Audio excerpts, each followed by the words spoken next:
magiling, ewas ng sinakalan, alam ng puso, sa titik mo'y buhay. Lupang hinirang, kuya ka ng magiting, sa manluluping, di ka pasisigil, sa nagatak tutok sa simoy at sa langit ng pagaw, ay hinatang tulad, awit sa paglayang minamahal. Ang isang ng matawad mo'y tagumpay na nagtitindig, ang bituin at araw niya kailan pamay di magtitindig. Luma ng araw ng warhagin pagsinta, buhay langit sa pilit mo. Ang higaya ng pagkay mga akin, ang mamatay ng dahil sa'yo.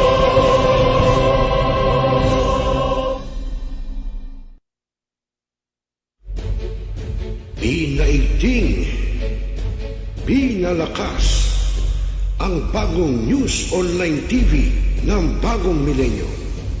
Millennial Online TV, ang katropa mo sa pagbabalita.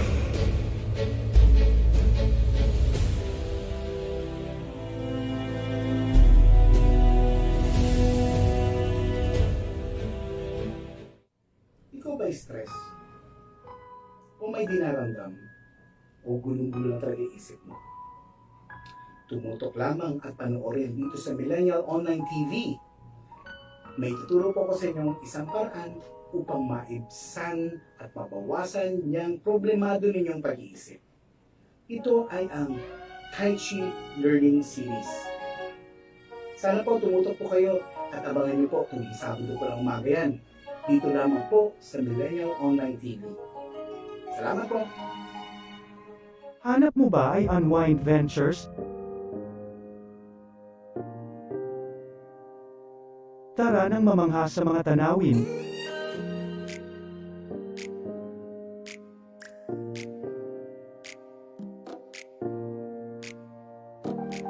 Ano man ang iyong travel goals?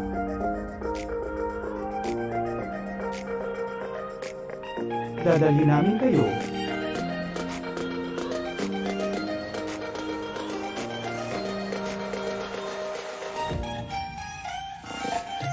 sa Unwind Ventures at saya.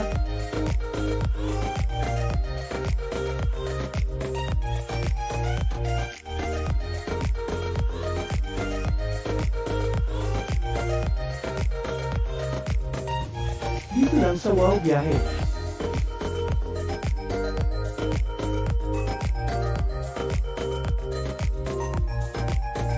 Kaya wow, di ba? Abangan dito lang sa Millennial Online TV. Binaigting, binalakas ang bagong news online TV ng bagong milenyo. Millennial Online TV, ang katropa mo sa pagbabalita.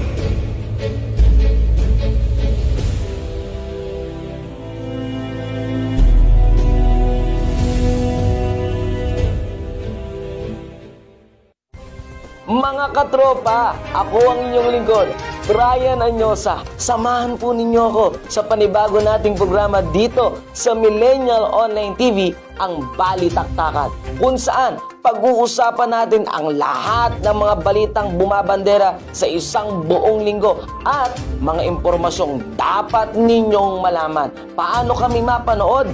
I-type lang sa inyong mga Facebook at YouTube account ang Millennial Online TV. Ano pang hihintay mo, katropa? Like, subscribe, at share na! Mga katropa, ako po si Randel Villados, ang online naranista ng bagong milenyo ng Millennial Online TV, na nag-aanyaya sa inyo na makikanta, makisaya, at tumutok sa lahat ng programa ng Millennial Online TV. I-type lamang sa inyong Facebook at YouTube ang Millennial Online TV. Nood na, mga katropa!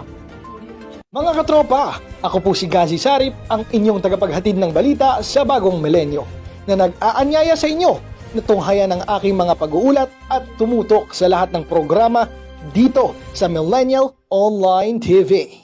I-type lamang sa inyong Facebook at YouTube ang Millennial Online TV. Nood na mga katropa! Mga katropa, ako po inyong lingkod, si Rosel Lopez, ang inyong katropa, ang inyong kabarangay ng bagong milenyo. Abangan po ang aking mga tatalakayin na mga kaganapan dito sa ating bansa. At syempre, abangan nyo rin ang gagawin nating pangungumusta sa panunungkulan ni Kapitan sa ating Dalaw Barangay. At syempre, ay tunghayan nyo po ang lahat ng programa ng Millennial Online TV. I-type lamang po sa inyong mga cellphone, sa Facebook at YouTube, Millennial Online TV. Okay mga katropa? Pinaigting, pinalakas ang bagong news online TV ng bagong milenyo. Millennial Online TV, ang katropa mo sa pagbabalita.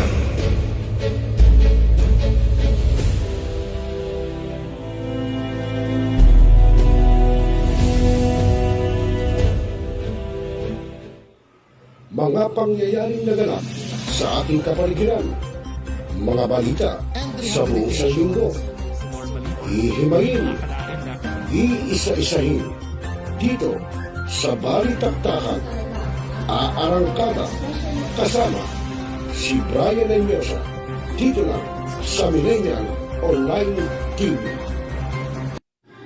Barangay, pangunahing unit ng pamahalang lokal, kung saan dito pinag-uusapan ang bawat sinalog ng mga residente ng bawat barangay.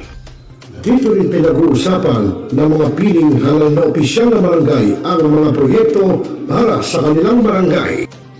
Kumustahin natin ang panunungkulan ni Kapitan dito sa Dalaw Barangay sa Millennial Online TV worldwide, ang katropa ng bawat barangay. At tinatapos ang ating pagpupulong. Maraming salamat po sa inyong pagdalo at tapos na po ang ating session. Hanggang na po tayo.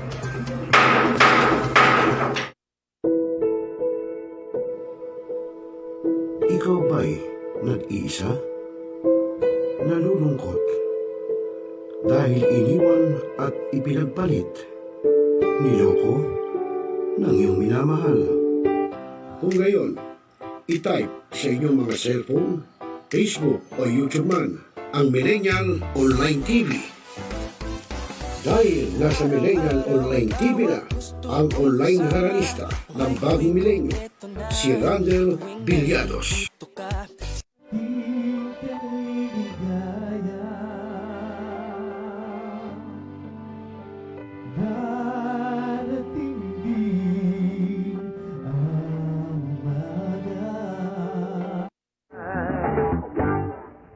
Naninigas ang aking katawan kapag umikot ng plaka. At haharanahin kayo ni Randel ng iba't ibang awitin para maibsan ang inyong inip at kalungkutan kahit nasaan man kayo. Hanggang sa tumanda. Come on!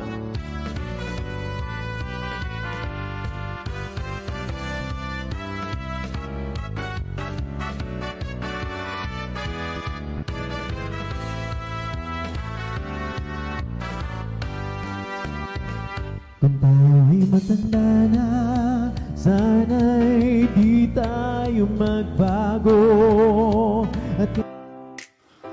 At pwede rin kayong makiduet kay Randel tuwing Sabado ng hapon. Tutok na! Tawag na mga milenyo! Araw-araw ikaw ang gusto kong kasama. Buhay ko'y kumpleto na tuwing nandito ka sa tabi ko o aking giliw. Now,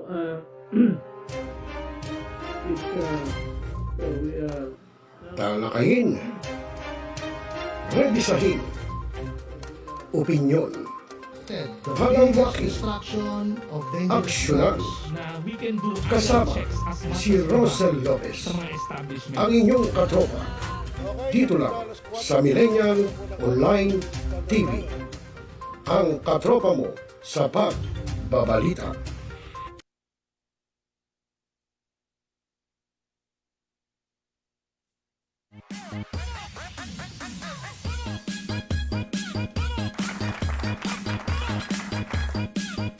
Ayun, oh, maganda hapon, ha? Oras sa hudyat, alas 5:49 po ng hapon, Philippine Standard Time.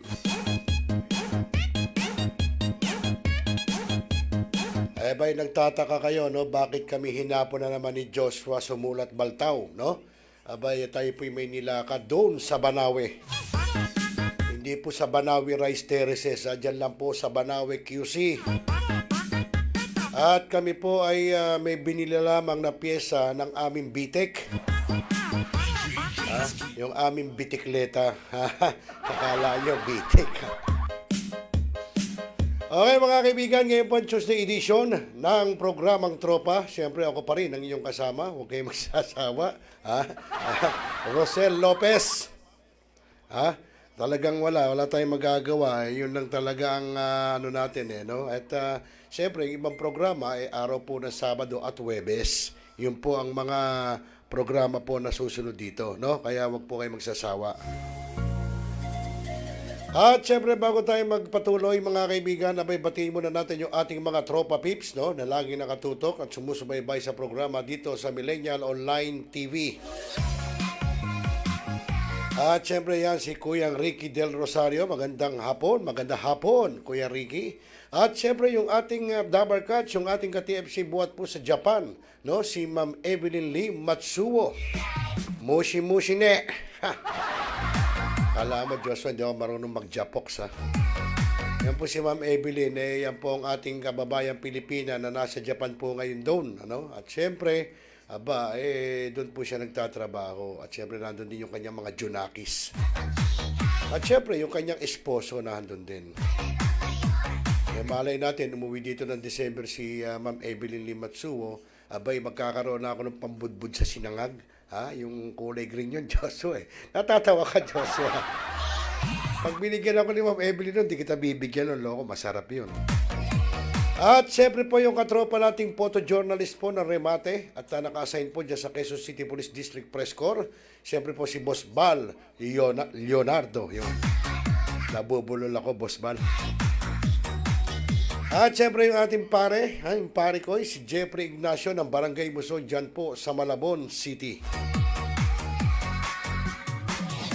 At siyempre yung ating mga katropa dyan naman po sa bayan ng Hagunoy, si Police Senior Master Sergeant Randy Reyes, siya po Chief ng Police Community Relation ng Hagunoy, PNP. At siyempre yung kanyang mga kasama ron, sina Police Corporal Rapi Ryan Ramos at ang encoder nila si Kiana de la Cruz. At siyempre yung ating katropa din na si Cap Mayor Mila Lakap ng Barangay Santo Niño dyan sa Hagunoy na ngayon po ay tumatakbo at gustong ipagpatuloy ang kanyang pagbibigay ng serbisyo at mapalawig pa, no, dyan sa bayan ng Hagunoy. Kaya po tumatakbo siya ngayon bilang mayora ng bayan ng Hagunoy dyan sa Bulacan. Busy kaya hindi nag-o-open ng kanyang FB Messenger at hindi rin nakakasagot sa kanyang mga text, no, dahil abalang-abala. Okay, siyempre kasama pa rin natin sa technical side ang ating katropa, ang ating sidekick, si Joshua Sumulat Baltaw. No? Na ito po yung bata po nila Bong Trono. Pero, pero nahan dito. At ako yung aking kumparing gwapong-gwapo, pare, salamat sa gulay mo sa Laigo. Si Baki po mag-grappler, pare, bukas sa pag-aaralan ko kung paano natin niya, kukontakin ko at ipa-flash ko rin yung mga video na ibinigay mo para habang kausap ko siya, naka-flash yun. Ayan, pare, God bless din at ingat din lagi, ha? At ikaw ay pagpalain ni Allah.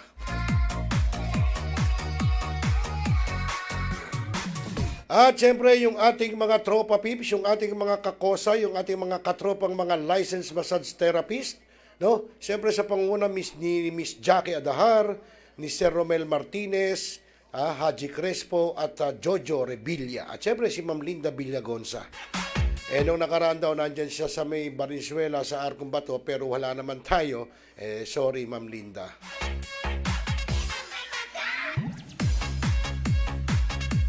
Okay, so yan mga kaibigan at mamaya alamin din natin sa DOST Pag-asa ang anong lagay ng panahon pero naging maaraw po hindi naging makulimlim. Sumikat at ngumiti si Haring Araw. So walang hindi hassle, yung mga paglakad, no? Kaya maganda po ang panahon. Sana laging ganyan, no? Kaya kayong mga bagyo, huwag na kayo pupunta rito. Doon na lang kayo sa ibang bansa. Huwag na dito sa Pinas. Pwede ba yun, Joshua? No? Ang pupunta rito. Kasi mahirap pag may bagyo, mahirap kapag halimbawang umuulan, etc., umuulambon, mahirap po. Lalo pa ngayon, magkakaroon ng mga maraming okasyon, no? At sana, wag na muna, no? Tsaka na yan, after na. At siya nga pala, no? At hindi natin na nakakapanayan pa yung mga taga-grupo ng Alliance of Concerned Teachers, no? Yung pong ACT, dahil po meron silang ginawang mensahe nito pong nalalapit na face-to-face na klase sa November 15 ng mga ating estudyante, no? Kaya nga ngayon puspusan po yung mga pagbabakuna. Ewan natin kung ano mangyayari. Let's see what happened. Aba, biglang nanood yung aking kumaring maganda na asawa po ni paring Leo K, no? Si Christina Torres K. Si Christina K na ang esposa ng aking paring Leo. Maganda po, kaya mahal na mahal ni paring Leo to.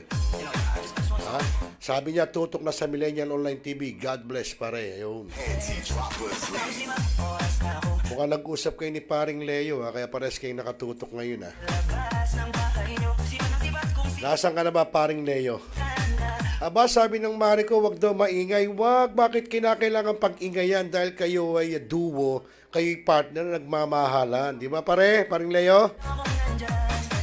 At mahal na mahal ka din ni Mare. Kamusta na ba yung iyong salon, Mare? Nabuksan na ba?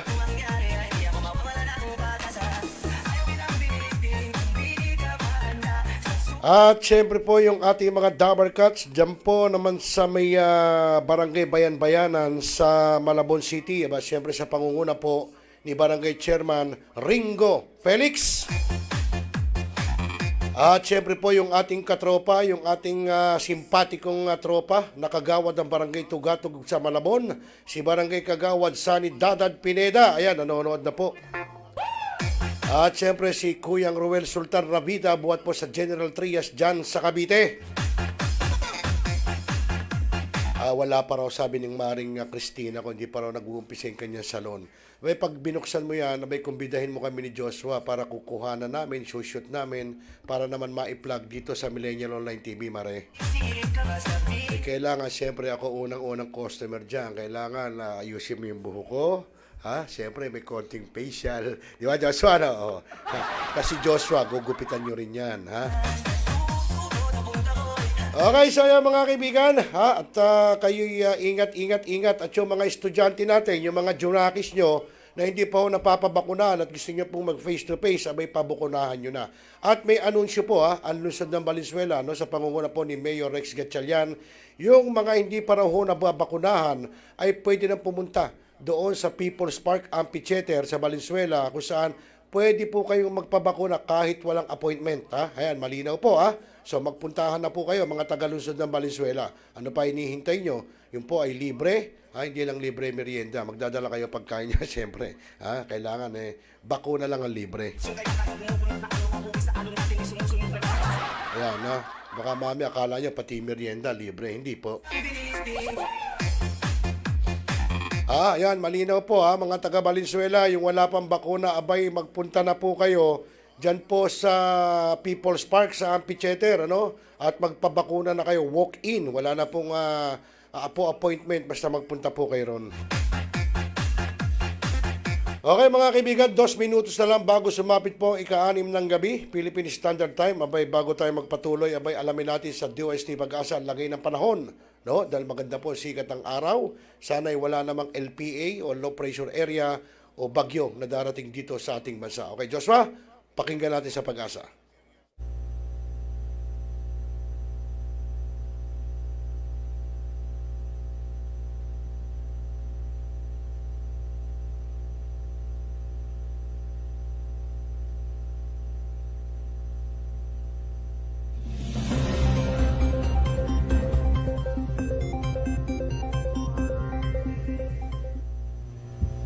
Magandang umaga sa inyo lahat. Ngayon po ay araw ng Martes, November 9, 2021. Lumakas po ang amihan or northeast monsoon. Kasalukuyan ang naapektuhan ng northeast monsoon ay ang buong Luzon. At samantala, shear line, o ibig sabihin ito yung lugar kung saan nagsasalubong ang amihan at easterlies. Shear line ay kung saan ay naapektuhan ang silangang bahagi ng Luzon at din ng silangang bahagi ng Visayas. Kapag naapektuhan ng isang lugar ng shear line, ito yung nagbibigay, ito ay kung saan ay may mga makakapal na ulap tulad ng thunderstorm. Ito yung nagbibigay ng mga mahihina hanggang sa tamang pagulan o minsan may mga malalakas na pagulan. Samantala, wala po tayo na monitor na low pressure area o bagyo sa dagat Pasipiko, lalo na po sa loob ng Philippine Area of Responsibility. Sa araw na ito, dahil sa epekto ng shear line at northeast monsoon, makakaranas ng maulap na kalangitan na may mga pagbulan sa Batanes at Babuyan Islands. Sa Quezon at sa Bicol region, makakaranas po tayo ng maulap na kalangitan na may mga kalat-kalat na pagulan at thunderstorm. Samantala sa lalabing bahagi ng Luzon, kasama ang Metro Manila, ay magiging maganda at maaliwas sa panahon maliban sa mga isolated na mahihinang pagulan dito sa may lalabing bahagi ng Northern Luzon at ganoon din sa malaking bahagi ng Central Luzon, kasama din ang Metro Manila. Asahan din ng mga isolated mga pagulan sa may Cavite, Laguna, Batangas, at sa may Mimaropa, isolated rain showers. Dulot po yan ng thunderstorm. Ang agwat ng temperatura sa Metro Manila ay 24 to 33 degrees Celsius. Sa Baguio, 16 hanggang 26 degrees Celsius. Sa Lawag, 24 to 32 degrees Celsius. Tuguegarao, 24 to 34 degrees Celsius. Legazpi, 25 to 31 degrees Celsius. Sa Calayan Islands, 27 to 32 degrees Celsius. Puerto Princesa, 26 to 31 degrees Celsius. Sa Visayas at Mindanao, sa araw nito, Central Visayas at Eastern Visayas, kasama na rin ang buong Mindanao, magiging maulap ang papawirin na may mga kalat-kalat na pagulan at thunderstorm. Dulot po yan ng shear line. Samantala sa Western Visayas ay asahan po ang maganda at maliwas na panahon maliban sa mga biglaang buhos ng ulan dahil sa thunderstorm. Ang forecast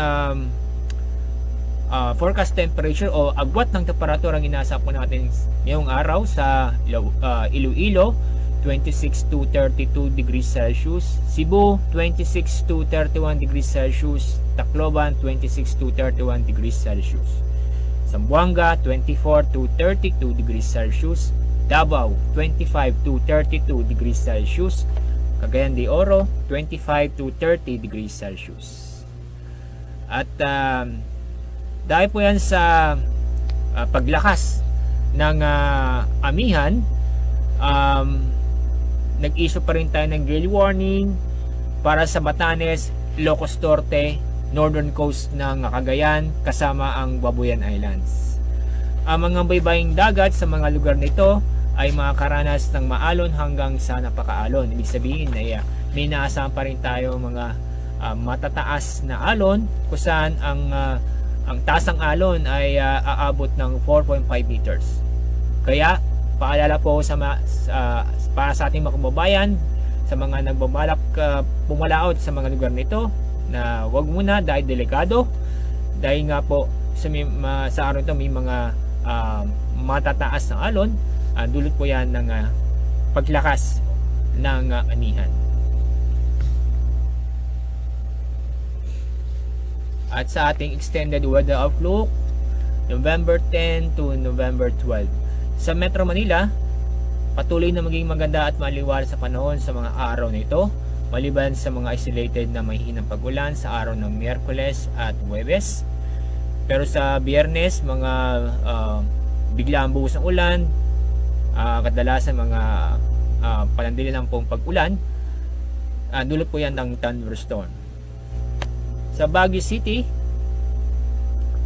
patuloy na magiging fair weather po tayo sa loob ng sa mga susunod na 3 araw, maliban sa mga isolated na mainang pag-ulan sa Wednesday at Thursday.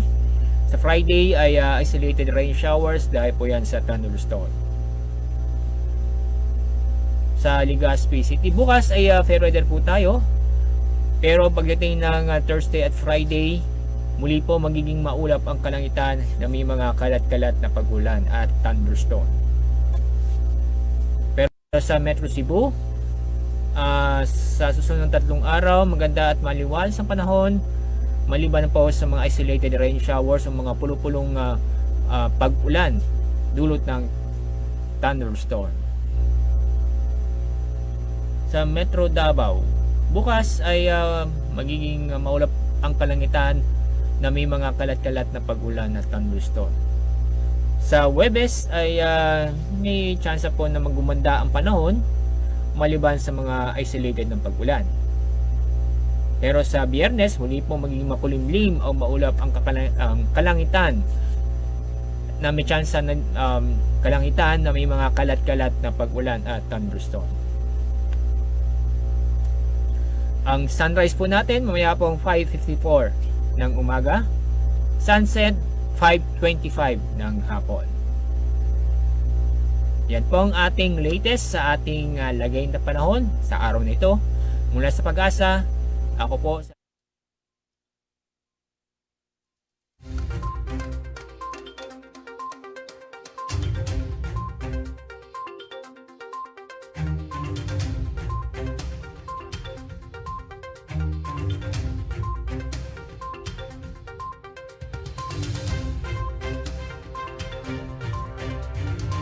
Ayon, maraming salamat sa iyo, Ginoong Alzar, Alzar Aurelio. Siya pong weather specialist ng DOST Pag-asa. At alas 6:06 na po ng gabi mga kaibigan, Philippine Standard Time. Abay tuloy-tuloy po tayo sa ating programang Tropa. Aba, sabi ni Maring Cristina Torres K, mukhang lagi ka nagwapo pare, parang meron nagpapatibok ng puso mo. Aba, talaga naman. Hindi. Alam mo Mare, ito si Joshua Baltao, ito bago ako humarap sa camera, pinimake-upan ako nito, pinupulbuhan ako at pinagsusuklay ako nito. Gusto pa nga magsuot ako ng tuxedo Sabi ko masyado nang mainit, tama na itong ganito muna. Tsaka na tayo magto-tuxedo kapag meron tayong guest dito sa studio na makakapanayam. Ayan, at yun ang sinasabi, wala tayong bagyo, kaya pala maganda ang panahon, no? Pero minsan magkakaroon ng mga isolated rains dahil yun po ay dala po ng mga amihan, no? Kaya kahit paano, dapat laging may baong payong o jacket ang mga ating commuters, ang ating mga kababayan.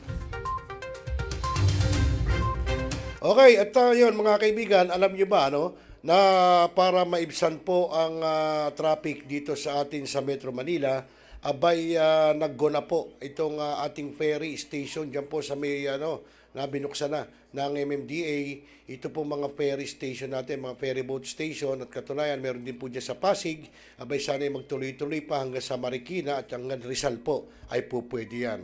At yun nga, at dyan po sa bagay na yan, meron po sinabi si Pasig City Mayor Vico Soto tungkol dito sa pag-arangkada nitong mga ferry boats natin dyan sa may bandang Pasig, Mandaluyong, Marikina at Rizal. So alamin natin po ang naging pahayag ni Pasig City Mayor Vico Soto. Hindi kayo mag-welcome or hindi kayo mag-endorse?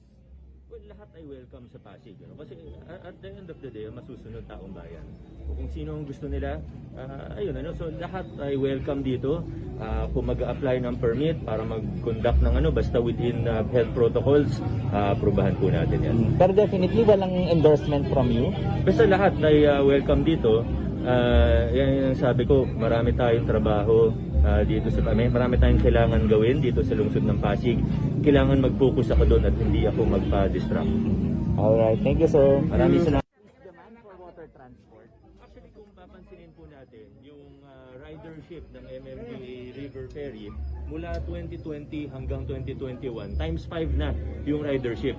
So, nakaka-encourage po yung mga bilang na ito. Ano? At kung mas maging regular pa, mas dumami pa yung boats, sigurado po tataas pa lalo ang demand dito sa river ferry service na ito.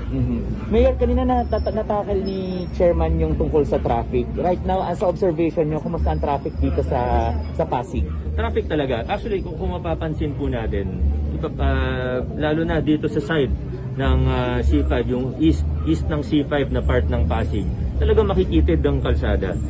Kahit dito, punta kayong dumiretso kayo dito, papuntang Barangay Hall, talagang maliliit ng kalsada. Minsan, hindi nga kasya na 2 lanes eh. So, importante po talaga na tinitingnan din natin at pinagtutuunan din natin ang pansin ng mga alternatibong mode ng transportasyon gaya ng river ferry service. Mass transportation will be the key to improving mobility of people. Pero do you agree dun sa proposal na ayun dun sa studies nila tungkol sa pagbabalik ng number coding? Well, I will defer to pinag-aaralan naman ng MMDA yan. Pagka sinabi nila na kailangan na, susunod naman tayo. Pero natutuwa ako dahil hindi lang dun yung focus.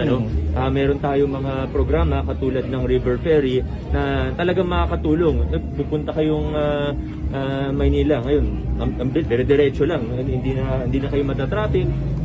Tapos meron din mga programang MMDA gaya ng may mga project din gaya ng pagtanggal ng mga water lilies na magiging mas smooth ang biyahe sa ating ferry. Mayor, sorry, politics naman. Kasi na-quote kayo sa isang interview yata na hindi raw kayo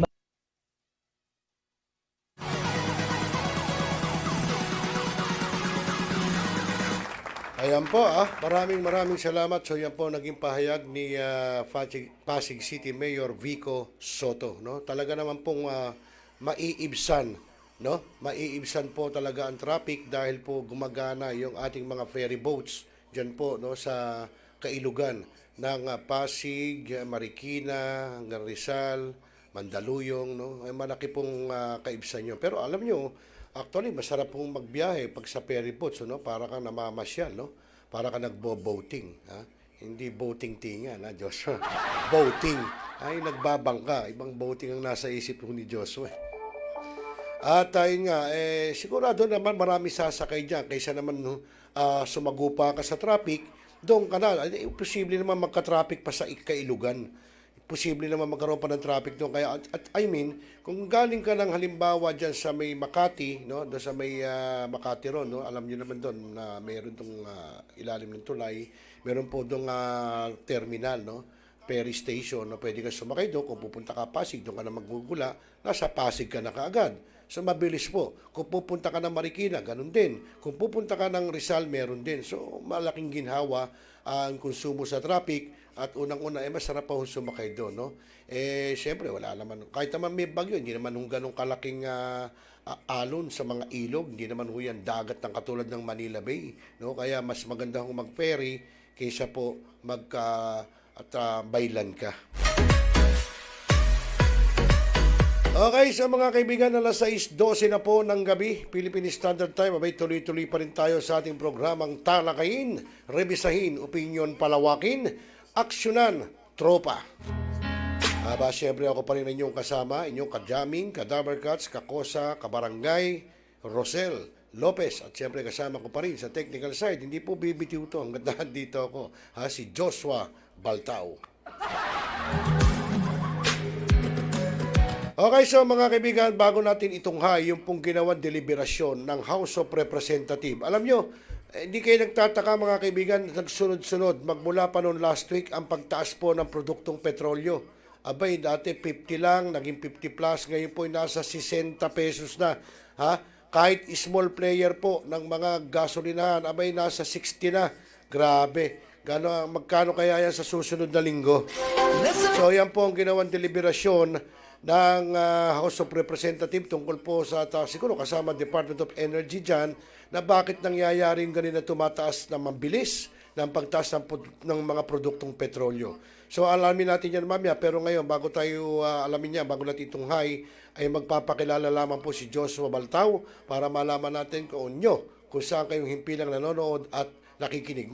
Pero bago yan pero bago pa na yan, teka muna, binabati muna natin itong ating katropa, no? Itong ating katropa na si Manny Perez, no? Yung pong merong mga chikot, may mga motor, chikot, van, ano paman, at kailangan nyo ng pintura para sa inyong sasakyan, abay dito na ho kayo pumunta.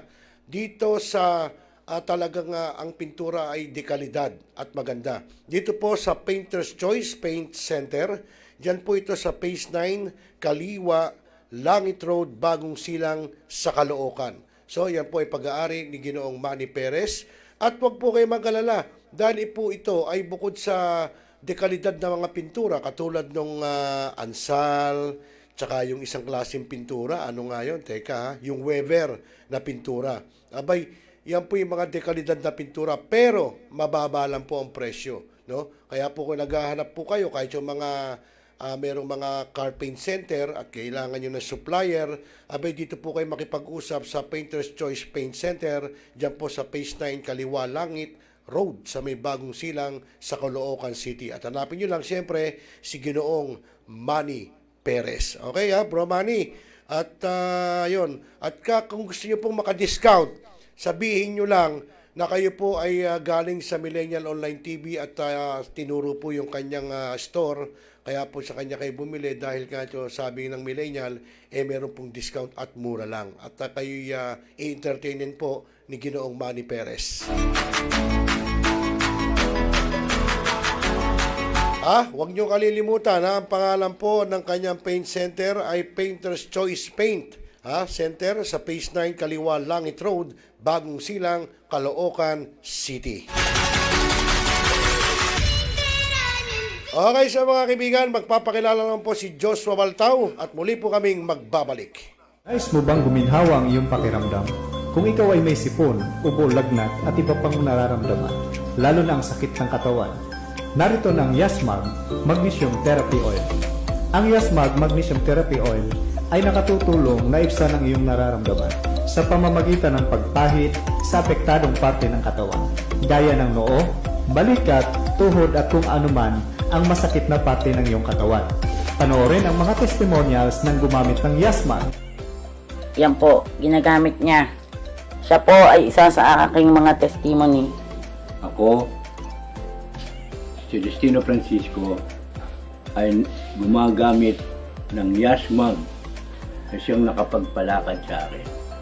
Kaya kayo, mga kaibigan ko at kakilala, ay pinapayuhan kong gumamit ng product na ito. Isa sa ating testimony, ikukwento po niya sa inyo yung kanyang result nung siya ay 1 linggo nang nilalagnat at giniginaw ng hihina. Hi, ako po si Rina Liliantos, 29 years old, taga Sariaya, Quezon po. Nangyari po sa akin, itong mga nakaraang araw po ay hindi ko po maintindihan yung pakiramdam ko, gawa pong ang sakit po sobra ng likod ko, nilalagnat ako, tapos po ay hindi lang po 1 linggo ang nararamdaman ko. Simula po nung July 30 hanggang itong araw, hanggang nung mga nakaraang araw. Yun lang po, nawala lang po ng dahil sa magnesium. Paano ginawa mo? Ang ginawa lang po sa akin ay pinahinaplas po sa akin likod kung saang parte ng katawan ang masakit. Tapos po ay hinilot lang po ako. At hanggang po pagpawisan ako sa pagkahilot na may magnesium. Ayun lang po, sunod-sunod po ang paglagay kung saan banda ang may masakit. At yun nga po, ilang araw lang sa paggamit yun ng magnesium, ako mismo, sarili ko, ramdam ko ang pagbabago sa aking katawan. Dahil po simula nga po nung July 30 hanggang itong itong mga nakaraang araw lang, hindi ako halos makatayo dahil sa sobrang sakit ng aking likod. Ako po si Leslie. First time ko po mag-try nitong Yasmag Magnesium Therapy. Ang una ko pong naramdaman ang bango niya sa ang bango niya lang hapin, nakaka-relax ng katawan, and then yung sakit na iniinda ko sa puso, yung sakit-sakit, wala naman ako sakit sa puso, pero yung mga kirot-kirot nawala niya, instant nawala, na tagal ko nang iniinda. And then hindi siya malagkit ipahid.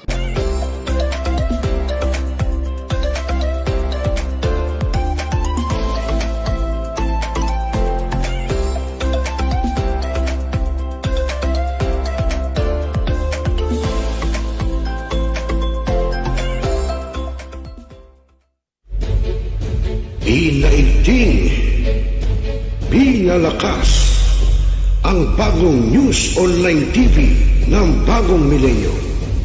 Millennial Online TV, ang katropa mo sa pagbabalita.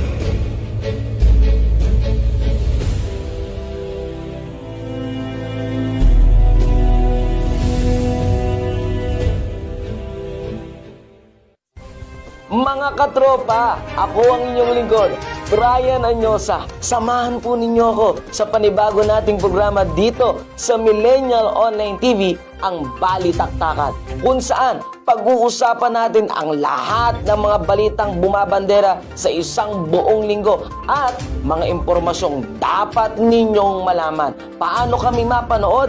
I-type lang sa inyong mga Facebook at YouTube account ang Millennial Online TV. Ano pang hihintay mo, katropa? Like, subscribe, at share na! Mga katropa, ako po si Randel Villados, ang online naranista ng bagong milenyo ng Millennial Online TV, na nag-aanyaya sa inyo na makikanta, makisaya, at tumutok sa lahat ng programa ng Millennial Online TV. I-type lamang sa inyong Facebook at YouTube ang Millennial Online TV. Nood na, mga katropa! Mga katropa, ako po si Gazi Sarip, ang inyong tagapaghatid ng balita sa bagong milenyo, na nag-aanyaya sa inyo na tunghayan ang aking mga pag-uulat at tumutok sa lahat ng programa dito sa Millennial Online TV. I-type lamang sa inyong Facebook at YouTube ang Millennial Online TV. Nood na, mga katropa! Mga katropa, ako po inyong lingkod, si Rosel Lopez, ang inyong katropa, ang inyong kabarangay ng bagong milenyo. Abangan po ang aking mga tatalakayin na mga kaganapan dito sa ating bansa. At syempre, abangan nyo rin ang gagawin nating pangungumusta sa panunungkulan ni Kapitan sa ating dalaw barangay. At syempre, ay tunghayan nyo po ang lahat ng programa ng Millennial Online TV. I-type lamang po sa inyong mga cellphone sa Facebook at YouTube, Millennial Online TV. Okay, mga katropa? Pinaigting, pinalakas ang bagong news online TV ng bagong milenyo. Millennial Online TV, ang katropa mo sa pagbabalita.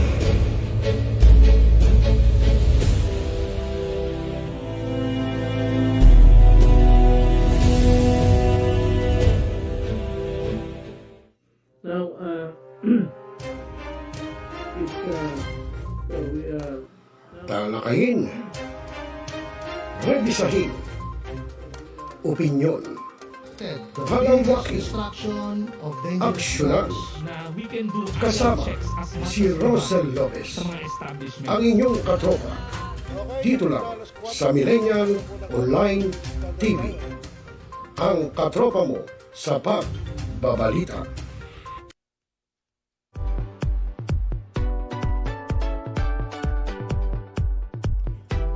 Okay mga kaibigan, alas 6:23 na po ng gabi Philippine Standard Time. Abay, tuloy-tuloy tayo siyempre dito pa rin sa programang Tropa. Siyempre dito lang sa Millennial Online TV.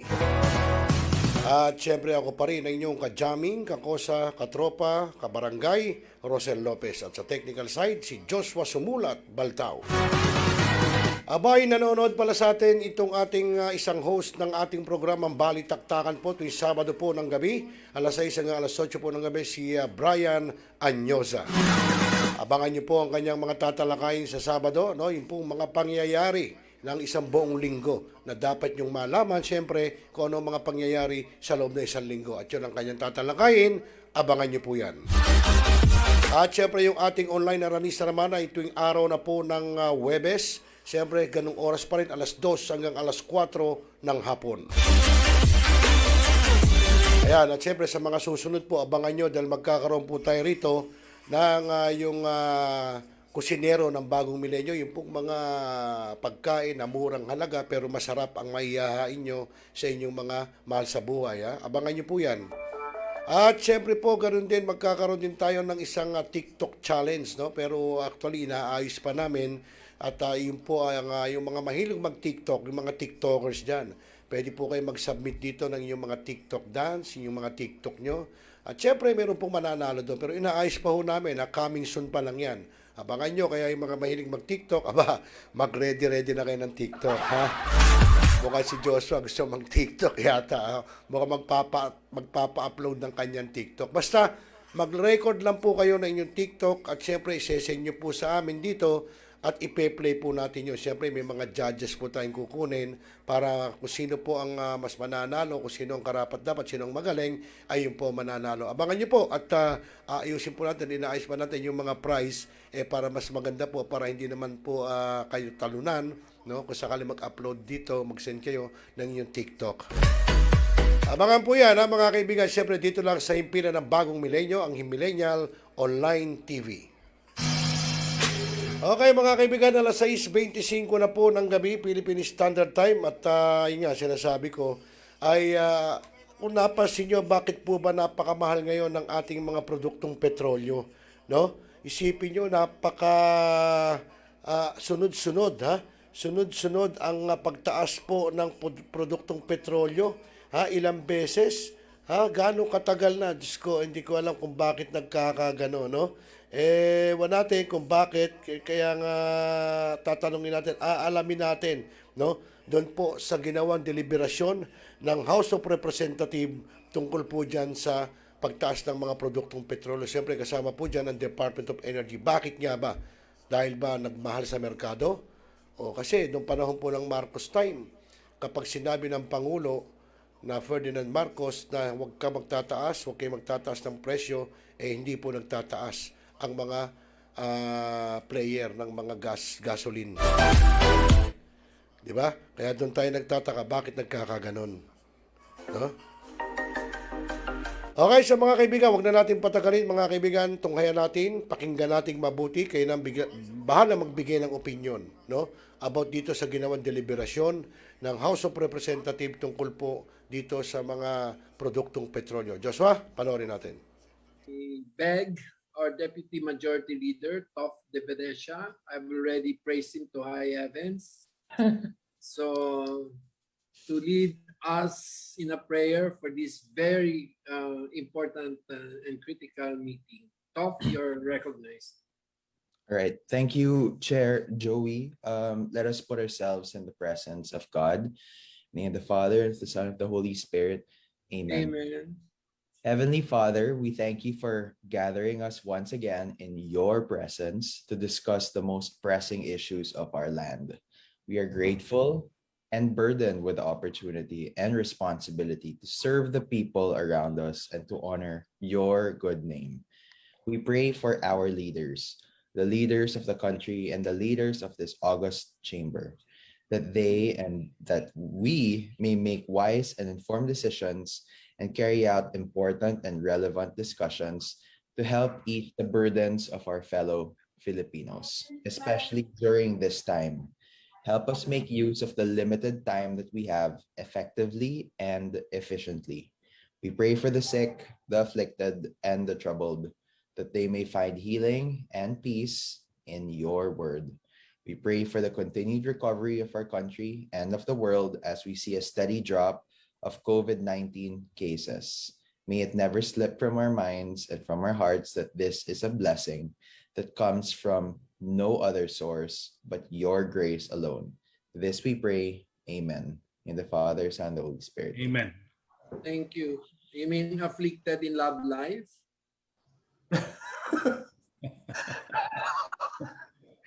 I'm dead. Thank you, Father Tof. Uy, I'll be in Baguio, Chair Mark. Kailan? Baguio Festival. When? O, sige, we'll see you here, ha? Yeah. I guess I have to call on some. First, may I recognize is Senior Vice Chair Swansing around? My Senior Vice Chair, and of No, course, sir. About my Vice Chair. She'll be joining in a bit po. Baka magalit yun. Antayin kaya natin. We also see other members in the Zoom. Thank you for joining us. We're on Facebook Live, Your Honors. May I first direct our committee secretary to recognize our members, distinguished, and our very helpful resource person. Good morning, Chair, Your Honors.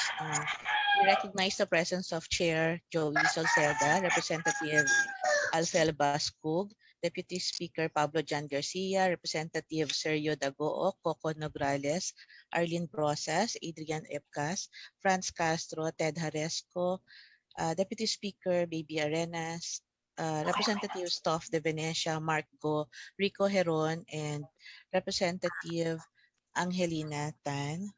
And of course, we also have Representative John Ray Tiangco. For our guests, we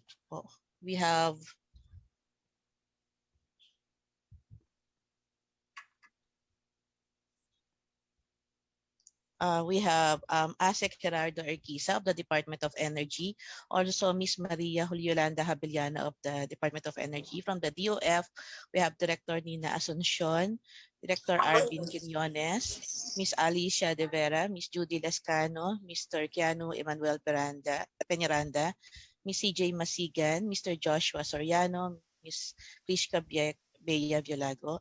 And from the BIR, we have Attorney Beverly Milo. From the Bureau of Customs, we have the Commissioner himself, Commissioner Ray Leonardo Guerrero, and also Attorney Wally Ann Yumol. From the Department of Energy, Oil Industry Management Bureau, we have Director Rino Abad. From the Department of Transportation, we have Engineer Alberto Swansing. From the Makati Business Club, we have Executive Director Coco Alcuas. From the Philippine Institute of Petroleum, we have Mr. Rafael Capinpin. From Petron Corporation, we have Mr. Ramon Ang. From Filipina Shell, we have Mr. Paulo Gabino. And we have several from the transport sector.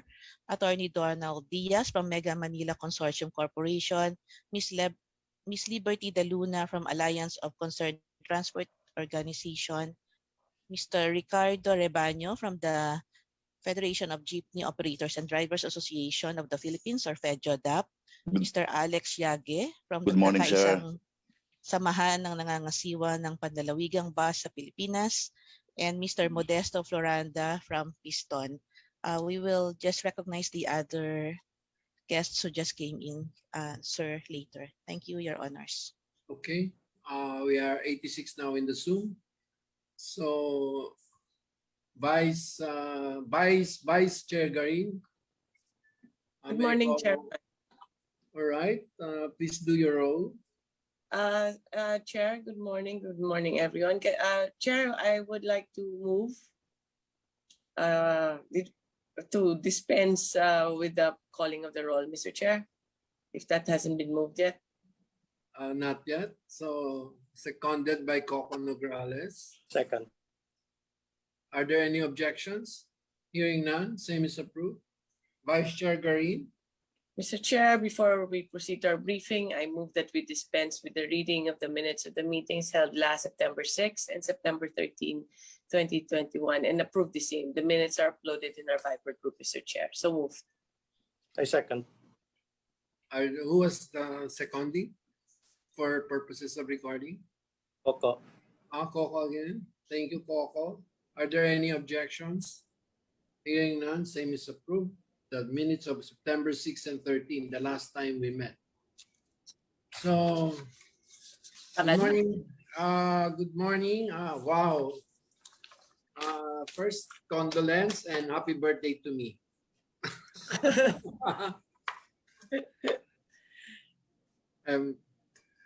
Condolence, of course, to our vice chair for the bereavement of her father. Good Both morning. actually, Mr. Chair, both.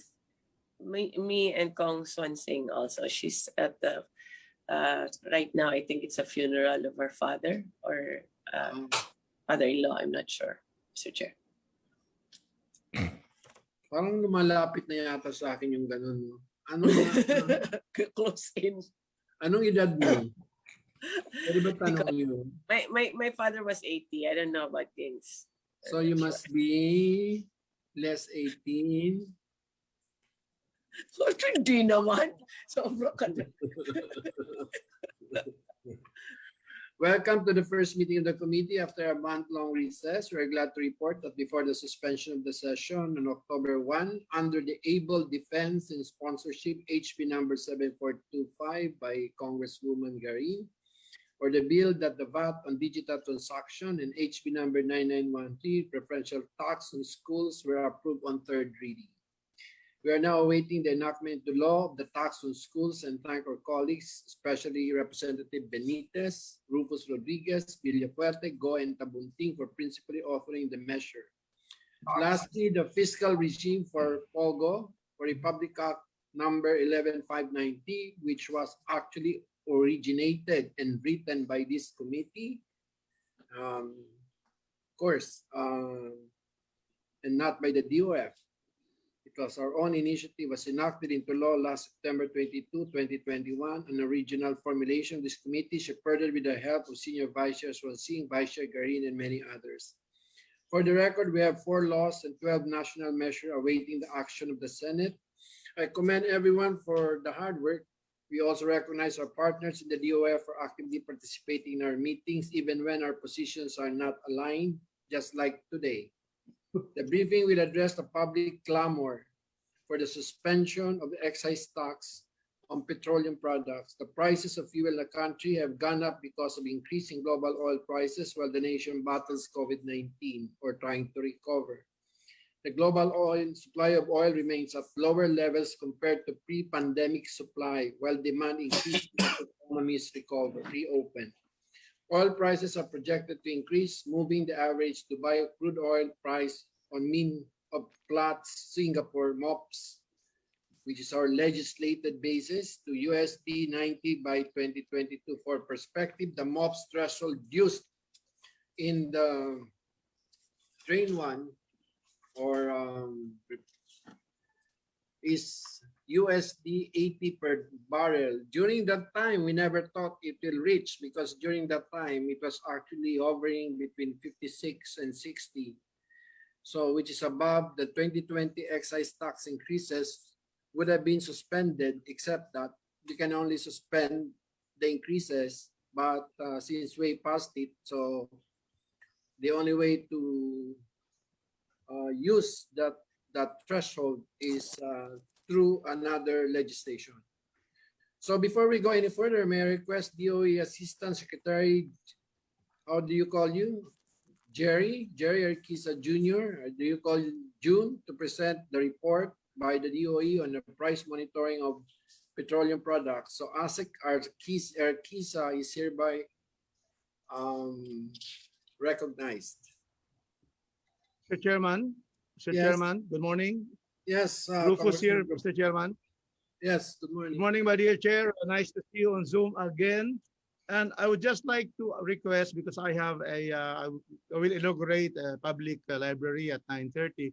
If I can just give a few minutes of my sponsorship of my bill. And then I just have to leave, Mr. Chairman. With the permission because, of the body, it is my project. may I just give Congressman Rufus, let's break the, there are no protocols to be broken. It is the prerogative of the chair to afford any member, especially those with pending measures withdrawn. So you're recognized, Rufus. Thank you, Mr. Chairman. This will be very, very short, Mr. Chairman. This is House Bill 10426, suspension of collection of increases in excise tax. Mr. Chairman, what this proposes is that for the next 4 years, 2022 to 2024, there will be no implementation of the train law increases. For example, in gasoline, we have 5.20 and 5.60, on average of 5.50. Because of train law, the excess tax now is 10 pesos. Before the train law, there was no excess tax on diesel. Now we have 6 pesos. Before the train law, there was no excess tax on kerosene. Now we have 5 pesos. And before the train law, there was no excess tax on liquefied petroleum gas, which is now 3 pesos. So for 10 kilos LPG, it will be 30 pesos. In other words, my bill, Mr. Chairman, would request our members of the Ways and Means to consider that the increases brought about by train law will be suspended.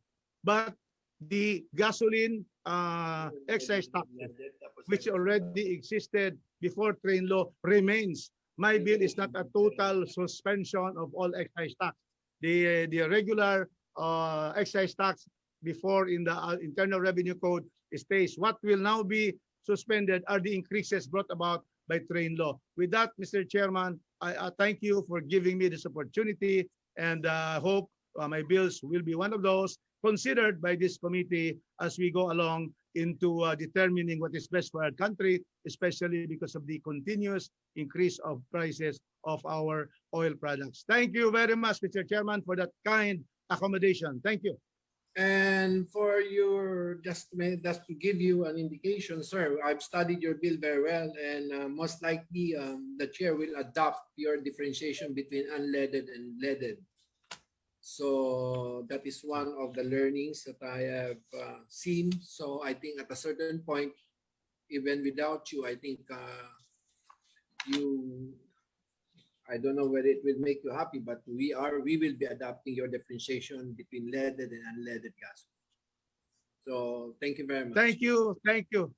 Thank you very much, Mr. Chairman. May I have a permission to take leave from this committee? Thank you very much. Okay. So ASEC Erkisa, you're back. Yes, sir. Good morning po. Magandang umaga po, Mr. Chair, and other members of the committee, and all those who are present today. Mr. Chair, before I'll go to the specifics where our Director Rino will discuss as requested by the Honorable Committee, let me just make a preliminary statement, Mr. Chair, on the part of the Department of Energy. Of course, we submit to the wisdom of Congress. We will just present our position as the agency in charge of energy. Previously, we have had discussions with the Committee on Energy led by Congressman Mikey Arroyo, and we discussed about the amendment of the oil regulation law on unbundling the cost or price, so we will be able to determine where we could reduce the cost of petroleum products. And number two, on the issue of security of supply, the institutionalization of the minimum inventory requirement, which is now covered by an executive order and department circular. And in the course of our conversation and meeting, we of course discuss about one way of reducing cost or addressing problems of oil spikes, the suspension of the excise tax, which is under the jurisdiction, of course, of the Committee on Ways and Means. And I understand Congressman Arroyo called up the Honorable Presiding Chair of this committee. And the DOE right now, of course, had this bill prepared that we will be submitting to today to Congressman Arroyo. And we also prepared a proposed amendment on certain portions or a portion of the train law, which we are submitting also today. And we have asked, we're asking the Office of the President to have this certified as urgent. And we made it very clear, Mr. Chair, that this is a matter under the purview of the authority of the Department of Finance. That's why we have been coordinating also with the Department of Finance, and that's why we are submitting also all these recommendations before the Committee on Ways and Means, because we know that this is the main principal committee that has authority on this. Nonetheless, Mr. Chair, we are all submitting today these proposals to the Committee on Energy, to the Committee on Ways and Means, and to the Office of the President this morning. So for purposes of going to the details, Mr. Chair, well, let me just mention, Mr. Chair, that our proposal is that when it reaches a certain point, that the cost reaches $80 per barrel, then we can have an automatic suspension under the law and lift this also when it goes down below 80. And the proposal that we made is a 1 month period, or it's two averaging of the cost of the price as indicated by the means of plats. But for purposes of lifting, it will be a 1 average or a 2-week period. Kasi ganun pong ano yan, ina-average yung 2-week period. At that's the price that is being followed po. So nonetheless, Mr. Chair, we'll be giving the update. Mr. Director Rino Abad will give the update, and number 2 later on, if it will be very important to the committee, the projections on how much, Mr. Chair, based on historical periods where there were spikes, will be the total amount that will be reduced in the total context of what will be collected from the excise taxes. Thank you very much, Mr. Chair. So with the permission of the Honorable Chair, may I call on Director Rino Abad to make the necessary presentation. Thank you. Mikey, being the son of my former boss, unfortunately cannot amend trains. Yes, Mr. Chair. I think that should be clear to you. Yes, Mr. Chair. That's why. Anyway, that's why I made the manifestation. Because you indicate, I don't want to debate with you, but I just want to remind you that it's only the mandate. The Congress is very clear that it's only the Committee on Ways and Means. Anyway, may I now, who is the person that I need to recognize? Director Rino Abad, Mr. Chair, of our Oil Management Bureau. Whoever you are recognized. Good morning, Mr. Chair. I'm Director Rino Abad from the Department of Energy, Oil and Industry Management Bureau. Mr. Chair, sino nga yung pinalitan mong babae? So, si Rodela Romero, but she's also still with OIB as the Assistant Director. Okay. The committee would appreciate a presentation rather than. Yes, Mr. Can you now share your presentation?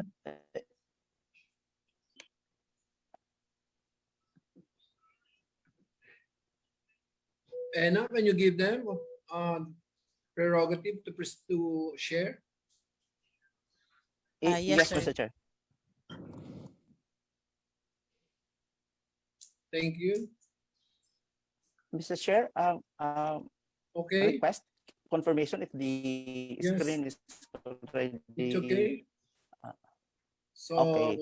Mr. Chair, if I may.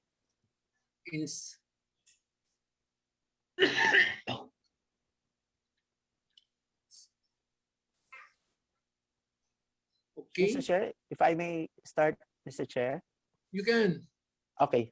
So, Mr. Chair, the request is a briefing on the price monitoring of petroleum products by the Department of Energy. Mr. Chair, we have included the complete fundamental factors that affect the price, starting from the supply, demand, and of course the price situation or an outlook. Now, in the existing or the prevailing world oil supply demand balance, we have noticed that in the for the year 2021, actually from the first quarter even to the projected balance for the fourth quarter of 2021, where actually the global market is actually experiencing insufficient supply. So for the fourth quarter, the Platts projection points to 2.6 million barrels per day of crude oil under supply. So this is actually based on the aggressive demand in the fourth quarter, seen to reach as much as 102.61 million barrels of crude oil per day. So napakalapit na po ito, Mr. Chair, dun sa 103, 105 na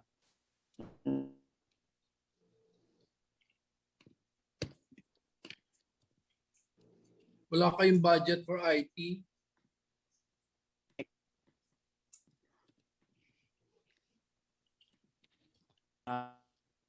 Jerry, can you help your copy?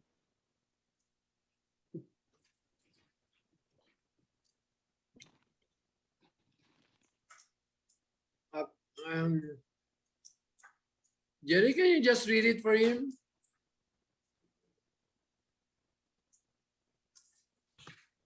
Yes, Mr. Chair.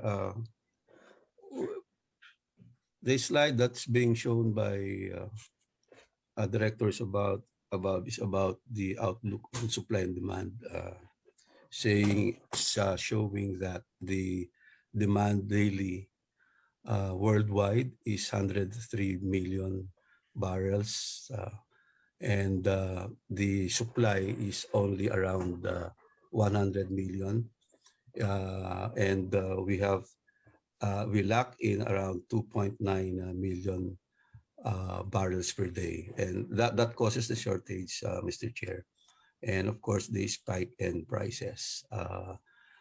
The reasons on the shortages were previously discussed. Of course, with the pandemic, where countries are now back to their economic activities, the suspension of production of oil based on shale technology in the United States because of the policy to go renewable, and previously, Mr. Chair, but now it has slowed down economic activities in China, but the cost is now getting lower or reduced because the economic activities in China, of course, has slowed down also because of the crisis that's happening there. And in Europe, there has been spikes in the COVID, Mr. Chair, and economic activities have slowed down already. And we have now seen the slowing of economic activities, and we have seen also the going down of cost of oil per barrel, Mr. Chair. Mr. Chair, I apologize for the internet connection problem, but I'm now back, Mr. Chair. Okay. Mr. Chair, so as summarized by ASEC Pulido, the recent developments, though the fundamental issue is that the OPEC is actually controlling the supply. This control of supply is insufficient to fill up the 2 million barrels of crude oil insufficiency in the global market per day. But at the same time, the supposed to be U.S. sanction on Iran and Venezuela also did not came out resolved even in the Biden administration. So we have also removed around 5 million barrels of crude oil from the world market because of these U.S. sanctions. But in the recent developments, there are now a new shift to going to lower oil prices, though it may be temporary, but at least these changes in the developments points to lower weakened demand and therefore the lower prices. So we will be expecting, in fact, last week and this week, we will be expecting rollbacks. So, Mr. Chair, if we just conclude the situation, our gasoline pump price has actually increased by almost 21.95 pesos per liter since the start of the year. and the diesel is around 18.10 pesos per liter since the start of the year. Kerosene around 15.74 pesos per liter. And of course, LPG 23.34 pesos per liter as of last week. Again, there is a possible rollback which will be announced tomorrow. So we'll not be discussing it probably after the oil company pronouncements. But Mr. Chair, if we could just show in a nutshell, this is the trend of the increase that has happened to our domestic pump price. These have grossly increased the pump price from the start of the year for almost 21.95 for gasoline, diesel 18.10, kerosene 15.74. So we used to have 41.98 common price for gasoline. Now it's around 63.93. Diesel start of the year 32.70 common pump price. Now it's around 50.80. Kerosene at the start of the year is only 40.37 pesos per liter. Now it's around 56.11. Now if we would like to relate what's really pushing the domestic pump price, we can only see the comparative trend of the import cost for liquid fuels, specifically for gasoline, diesel, and kerosene. It has actually gone through the roof from the start of the year. Increasing gasoline has increased 48.20 per barrel, US dollar per barrel. Diesel has increased 38.97 US dollar per barrel, and kerosene 40.02 US dollar per barrel. So that's basically the situation, the liquid fuel. And there's not much difference also in the household LPG. As you see in the graph, it has been increasing, and it's now around 23.34 pesos per kilogram increase from the start of the year. And this is also actually supported by the LPG import cost, which has rose around 385 US dollar per ton, metric ton. So that's how much the import cost has increased throughout this year up to last week. Now, even the biofuel cost, you've seen increases also for the ethanol, which is a component, 10% component of our gasoline. The local and imported ethanol has also increased. Even the CMA has also increased also for our 2% component. Can you stop there? Can you stop there? Mr. Chair, yes. So bakit yung local hindi na sumasama sa imported, sa ethanol? Hindi po, Mr. Chair. The local ethanol are governed primarily by the milling sites here in the Philippines and monitored by SRA. So may price control yan? Wala po. This is also deregulated, but it appears that medyo nasa taas na rin po sila, Mr. Chair. Nasa 55 at the start of the year per liter po. Medyo tumaas lang ng up to 59. Kaya nga, yung isa 50% up, yung isa. Ayun po. Yun po. Well, we cannot really comprehend again what's happening in the international Well, it's your market. duty to comprehend and explain, sir. Yes, Mr. Chair. So explain why the local is not rising as fast as the imported. Usually, Mr. Chair, the prevailing international market on ethanol is actually guided by the US supply. Alam ko yan, sir, pero substitutability, dapat sabay sila umakyat. Opo, pero Mr. Chair, if you notice... Pero okay lang, mabuti nga ganun eh. Napakataas na kasi, sir, ng local natin, Mr. Chair. At nasa 50, dati nang mataas, Mr. Chair. Oo, sige. Local natin. 59 siya, 55 siya dati, Opo. 21. Okay. Yes, Mr. Chair. Opo. If I may continue, Mr. Chair, in addition, of course, everything that we import is actually affected by the foreign exchange rate to the US dollar. And we've also seen that for the last half of this year, from July, our peso has actually weakened, and the weakening of our peso adds up to the parang nagkakaroon ng inflation yung ating peso compared to the US dollar. So that adds up to the increasing domestic price of our petroleum products. Now, we have also included, Mr. Chair, just to be clear as to the trend and as to the attribution, we included an analysis, an in-depth analysis of the component of the price increase. For example, as mentioned earlier, in the gasoline, up to last week, we have now observed an increase of 21.95 pesos per liter. And we tried to unbundle this one if which part of the 21.95 are actually causing that increase.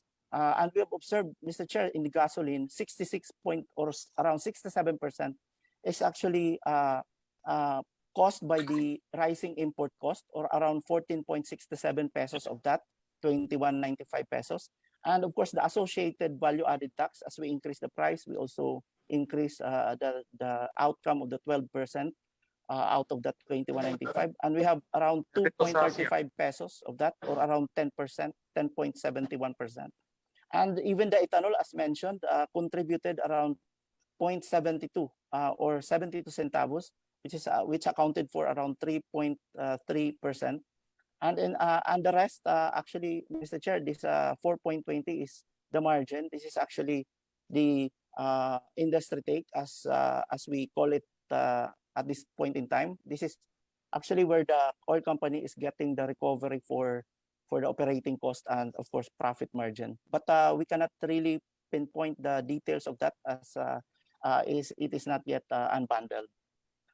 So if I may go to the analysis also of the diesel, 18.10 pesos per liter, almost 74%, or 13.44 pesos, 44 pesos of that is actually caused by the import cost. And then VAT also 1.94 pesos per liter. And we have, again, as pointed out, CME has also increased. It contributed 0.08, well, actually 8 centavo for per liter. And of course, the 265 peso per liter, again, is the industry take for diesel. And then we have the kerosene, 15.74 per liter increase from the start of the year. Import cost has attributed around 87% of that, or 13.71. We have, as usual, the VAT component, 1.69 pesos per liter. And then the margin, of course, of 35 centavos, which is the industry take. And then for the LPG, out of the 23.34 per kilogram, 20.84 pesos per kilogram of that, or around 89%, is attributed to the import cost. As usual, the value-added tax contributed 2.50.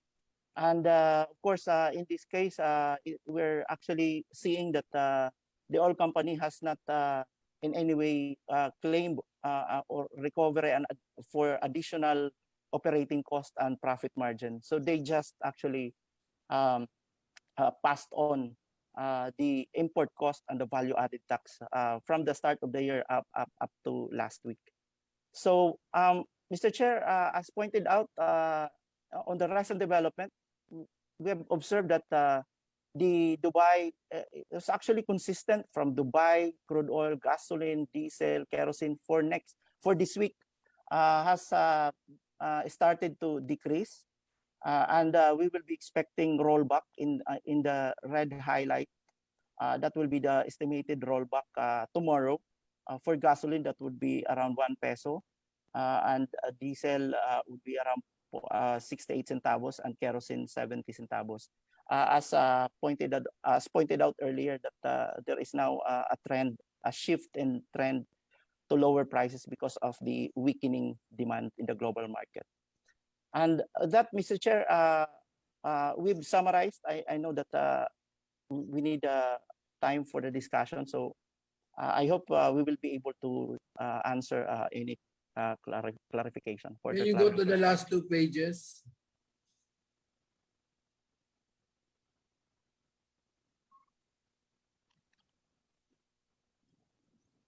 Nine, 10, and 11.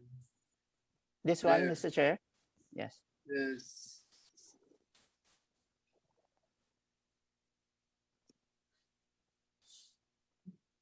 11 na ba yan? Mr. Chair, pardon, Mr. Chair. Page 11 na ba yan?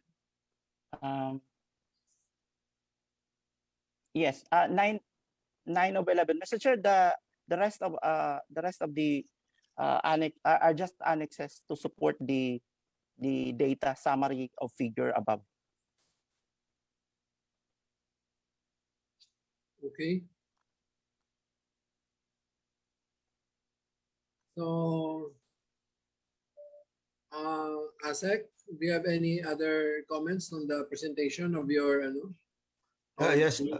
Yes, Mr. Chair. As the Director Rino said, there's no reduction in the cost. And this now puts us into the scenario that if ever there will be suspension, it will just be in a limited period of time. And what we will be doing or suggesting is just to be able to address the situation, because it is affecting the lives of the people economically. Imbalance takes place, and we submit to the wisdom of the Congress, Mr. Chair, how much and what. But to us, this is temporary, and hopefully we will be able to find solutions. And there are two areas that you see that we could reduce costs. Number one is with respect to the excise tax, and as informed or stated by Director Rino, there is this percentage that we do not know.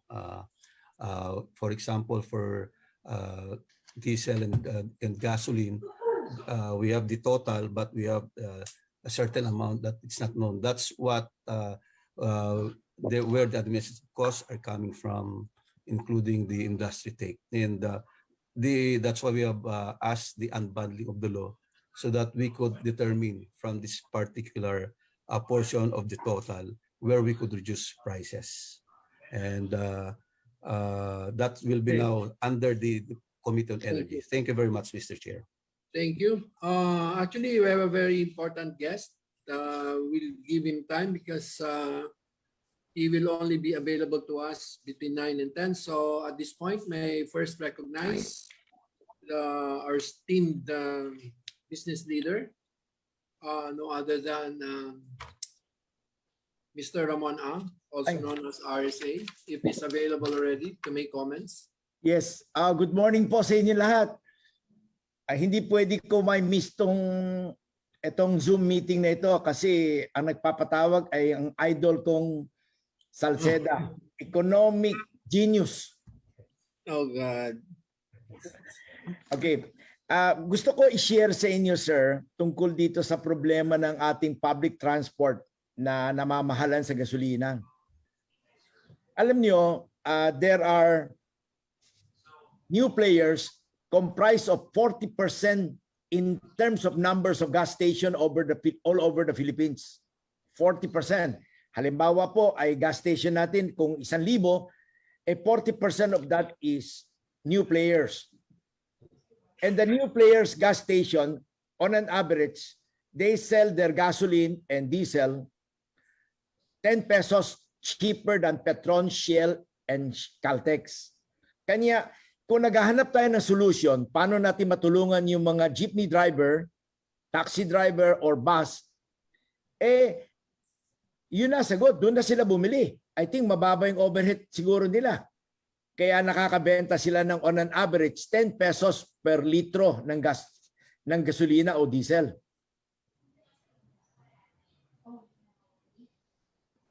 Mr. Chairman, for your information today, gasoline excise tax and VAT is about 16 pesos 70 centavos.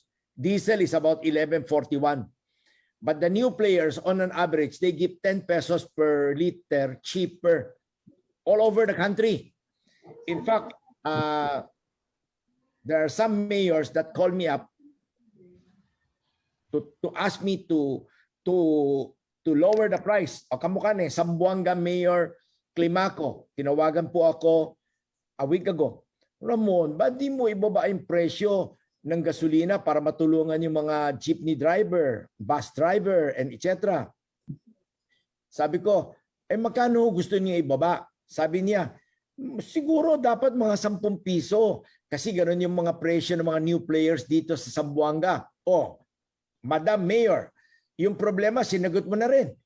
Turo mo lahat ng jeepney driver, taxi driver, bus driver, public transport, tricycle to buy from new players. They are now 40% of the industry. Resolve na tayo. Wala na tayong problema. Kasi kung pasususpend natin yung excise tax at VAT sa Philippine government, I think alam naman natin ang ating budget deficits. Wow, hindi na natin kaya, di ba? Additional 5-6 trillion of debts in the last 5 years. I think government cannot afford to suspend taxes. But to answer to the request of public transport na ibaba yung presyo ng gasolina at diesel, nasagot na natin kagad. 40% of the gas station in the Philippines are new players and their selling price is on an average 10 pesos per liter. I think all of you knows that. I don't think so. Ayos ba? Sino, kung meron magsabing I don't think so, turo sa akin yung probinsya niya o lugar niya. Kung yung new player hindi nagbaba ng 10 pesos and I will tell you specifically which station sells at 10 pesos. Pero of course, hindi na natin sila ituturo kung sino-sino yung mga yon. Pero alam niyo lahat yun. So, Mr. Chairman, if there's anything else we can do to help you address the public transport request, I think that is the best suggestion we may contribute to your committee. Mr. Chair? Yes, you want to ask Ramon now? Yeah, I would like to ask our RSA, dito po sa 10 pesos na nabanggit ninyo, is this, kasi meron kaming mga new players dito sa Baguio, pero hindi po 10 pesos ang difference na matagal na po, gaya ng Petron, Caltex at Shell, kumpara dito sa mga nabanggit ninyo. Baka meron pong mga areas na meron, pero not all over the country, ito pong binanggit ninyo, Mr. For the information of my colleagues and friends, I will provide you with the list of monitoring prices all over the countries, especially Baguio. Eh, bago ho kayo umakit sa Baguio, sa Rosario lang, 12 pesos per liter cheaper eh. Di ba? Nakita niyo yun? May libre pang Jollibee. So, in short, to address the concern of the public transport, kasi nagpunta rin sa akin yung mga public transport eh. Nagre-reklamo. O nung tinanong ko sila, tiga saan ba kayo? O tinuro yung mga lugar na binibilihan nila station. Sabi ko, kamukha sa Shaw Boulevard, bumibili ba kayo sa Petron? There is no receipt of gas or diesel showing selling our product to any jeepney. Eh ba't kayo nagko-complain? Bumibili naman kayo sa mga new players sa Shaw Boulevard. Sabi nung jeepney association sa akin, o nga no. Eh sa kalahatan lang kasi, lumalaban kami sa mga mamamayan, para sa mga mamamayan. Eh dapat tumakbo kayo kako ng presidente ng Pilipinas kung ganon. Kung pinaglalaban niyo yung taong bayan. Kasi kung transport issue, these transport companies or jeepney driver, taxi drivers or bus driver, they don't buy from Petron, Shell or Chevron. If at all, bumibili sila konti para lang may resibo sila. By and large, they buy from the new players. Kasi the new players have very low overhead, very, very efficient. That's why they are able to sell on an average 10 pesos per liter cheaper than us. Di ba maganda yung sinabi ko? Very efficient. So, Mr. Chair, so ang ibig sabihin po niya na Mr. Ang, itong mga malilit na players na ito can reduce their cost by almost 20% as against the big players. Kasi sabi niyo, 10 pesos ang difference. Ano po ba ang dahilan? Kasi kung efficiency lang, how can they be efficient to reduce the cost by 20%? Sir, alam niyo, hindi ko na pwedeng sabihin pa kung bakit sila ganun ka-efficient. Kayo na ho nakakaalam nun. Kasi sinabi ko naman sa inyo, napakagaling ho nila. Nagbebenta ho sila on an average in the last. Kasi oil is deregulated. Everybody import their own gasoline and diesel. Everybody put up their own port everywhere. So, Napakaraming imported gasoline at diesel all over the countries. Nobody can monitor them. So therefore, they are very efficient. Napakababa ng selling price nila tuloy. That's why inaagawan nga kami ng market share. They are now 40% in the industry. 40% po. So therefore, talaga napaka-efficient nila. Wala tayong problema ngayon sa mga public transport na yan. Nakakabili naman sila lahat doon.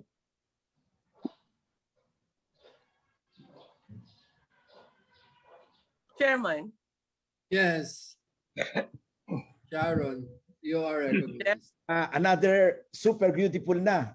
Genius pa. Ikaw po yung genius. Good morning po, ma'am. Medyo na, Chair, I guess that's as a side issue, then we can look into the efficiency of the other companies. Na, you know, maybe we are banging on the wrong door, ano? Imbis na we make a sacrifice for the national government, it's also a possibility that we can also check on the ano tawag ni was RSA efficiency. Very efficient. Efficiency ng ibang companies that are importing, and I think that's also within the jurisdiction of the committee. But yes, I guess we can do the assessment of both possibilities, Chair, on addressing the excise tax as well as the operations of the other players in the Chair. So, but I guess it's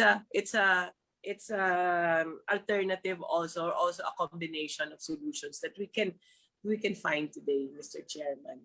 I think that's a good point, Mr. Chairman. Thank you. So we will study that. Mr. Chair. Yes. Franz Castro po. Okay, Franz. Yeah, okay. Maganda yung suggestion ni ni RSA.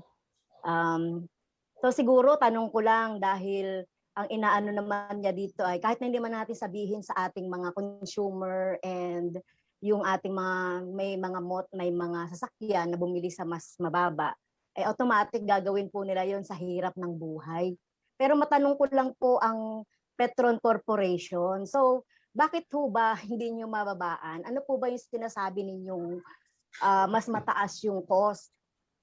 Mas mataas yung inyong overhead cost na nagko-contribute doon sa napakataas na rin presyo ng mga petrolyo?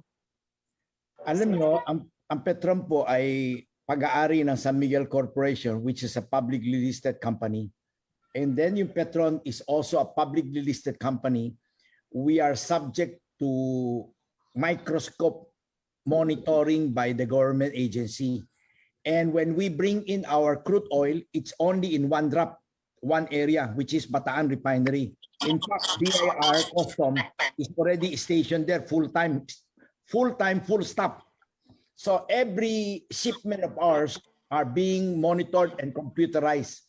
So we are not able to do anything else. So whatever actual cost of the world market, kinocompute yun ng DOE kung ano yung reverse back, ay yun ang binabayaran namin tamang presyo. At yun naman pagbebenta namin, napakalitis po ang kita dahil we are facing steep competition from new players which now holds 40% market shares. So, ganun po yun. Salamat po. Mr. Chair. Mr. Chair, so yun po yung nagko-contribute pala doon sa mas mataas na cost ng yung major player. So, tinitignan ko lang dahil dahil sinasabi niyo naman you are being competed by 40% nung ano. So, syempre ang primary naman na objective, lalong-lalo na yung mga malalaking corporation na katulad niyo po ay yung for profit. So maganda rin talaga na later on, Mr. Chair, so siguro hindi rito yung unbundling noong kanilang cost, pero napaka illogical naman na yung mga malalaking corporation na ito ng oil companies ay hindi nila na magkaroon sila ng more profit. But syempre yung unbundling mahalaga din po 'yon, Mr. Chair. So isa pa rin para mas mapababa. Isa nga rin sa suggestion ng Makabayan Black ay makuha ulit itong Petron Corporation at ma-nationalize ito para mas makita po natin at makapagsilbi po sa mamamayan natin ng mas mababang Petron sa quality na sinasabi po ng ating ni RSA na kung paano nila inaano yung kanilang overhead. Thank you, Mr. Chair. So yun lang Thank po you. yung mga May I recognize Ferdinand Gaite? Thank you, Mr. Chair. Before that, Chair. Mr. RSA, can I personally, the committee would like to seek your price monitoring list so we can look into their importation practices with the BOC and their compliance, of course, with the BIR.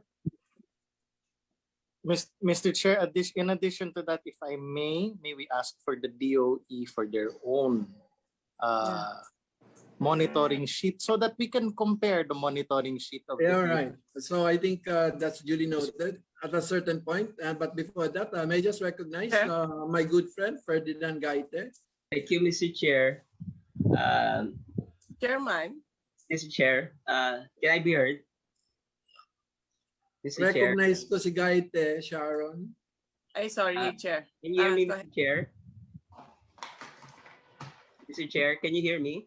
Yeah. Ay, sorry. Well, sa presentation ni RSA, medyo nakakagulat din kasi laki ng difference.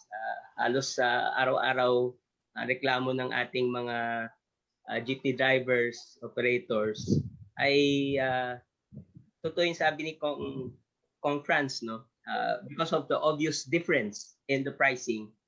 Marami sa kanila ay pinipili na nga yung mga maliliit na players which constitute 40% of the total market. But for the past 4 or 5 years as presented by the Department of Energy, nakita na nga natin yung mabilis na pagtaas. Kaya kahit na yung presyo ng small players, mataas na rin.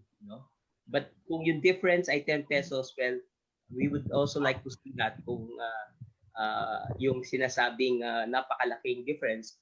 But from our experience, hindi ganun kalaki yung pagkakaiba. Hindi aabot ng 10 pesos. Meron, pero the difference will not reach 10 pesos. Halos minsan 2 piso, 3 piso, pero that's all. Then of course, as stated, 40%. The bigger players, which constitute 60% of the market, sila mas maraming outlets, maraming retailers.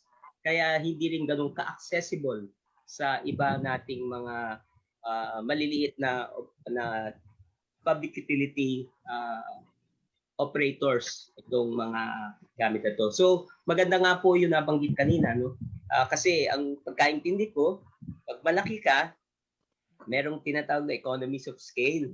So mapapababa mo yung expenses, operating expense. Ang nakakagulat, yung big players, ang lalayo nga yung 2 piso, 3 piso. Well, from my experience, ang difference, So, ikalawa, it's funny, but the small players are the ones who can provide discounts. Nakakaikot po sa mga gasolinahan. They offer 1 peso, 2 pesos, 3 pesos, I don't know, 5 peso discounts for public utility vehicles. I'm quite surprised that the big players ang hirap magbigay ng discount as reported by the Department of Energy through their intercession. So sana po ma-addressin po yan kasi kung 60% yung big players, then sila nga dapat yung mas makatulong pa sa ating maliliit na mga public utility vehicles. So yun po lang yung comment ko, Mr. Thank you. Chair. Okay, Sharon? Yeah, just lang, sir, Chair, we have a bit of a point of order lang para kasi the topic I think raised by San Miguel because there are players that can sell less than the current market. It means that there is a question of where does the supply come from? And that's within, as I was saying earlier, that can be reviewed by the committee because that involves importation and as well as does affect the collection of excise taxes on our part, Mr. Chair. But I don't think this is a venue or an opportunity for us to question the practices of the company. Since these are the big players, including Petron, are publicly listed. So I think it would be probably the Committee on Energy that would be a better venue for that if there's a question of the operations of the companies, Mr. Chair. But since the topic on hand is about the excise taxes and the collections of the government, then I would, kasi baka kumalat topic natin, Mr. Chair, we can focus on that. We're just exhausting the time allotted by a very busy man. Sir. So, all right. Yes, unless sir. anybody has question for RSA, we can probably give him time already to attend to his many businesses. Thank you po. Thank you po. Thank you po. Maraming salamat for your inputs, Mr. RSA. Thank you po. Sir, before I leave, yung sinasuggest na bilhin ng gobyerno yung Petron, privatization, anytime po, pwede ko pa ipautang sa Philippine government, bilhin niyo ito ng over 5 years to pay. Ano ho yan? I swear, kung gusto ng gobyerno bilhin, handaan nyo na, sabihin nyo na. At bebenta ko kagad sa inyo. Pagawa nyo na ng valuation immediately. Walang arte-arte. Last year, we lost 18 billion pesos. You can check that in Petron. So, hindi kami yung nagkukunya-kunyari dito ngayon. Ngayon, kung sa tingin nyo, jackpot yung negosyo yan, let the government buy it. At the market valuation lang, hindi ko kailangan tubuan ng gobyerno. Salamat po. Maraming salamat. Baka mabuksan ulit yung kung ano pa ibang issue. So, thank you very much, RSA, for giving us a lot of your time. Very valuable time. Salamat po, sir. Thank you po sa inyo lahat. Thank you po sa inyo lahat, sir. Thank you po. Thank you. Thank you. Okay, so it seems there are no. Now, I think we can now go to the topic at hand. So essentially, first, I would like to commend those who responded to the situation, including Congressman Rufus Rodriguez, by filing measures on the fuel excise tax as a means of reducing the burden on the ordinary consumer. Of course, this is not exhaustive yet, but COMSEC, please read the titles of the bills that are already been,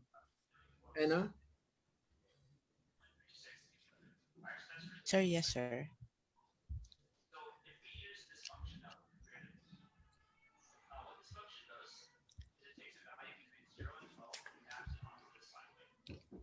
Sir.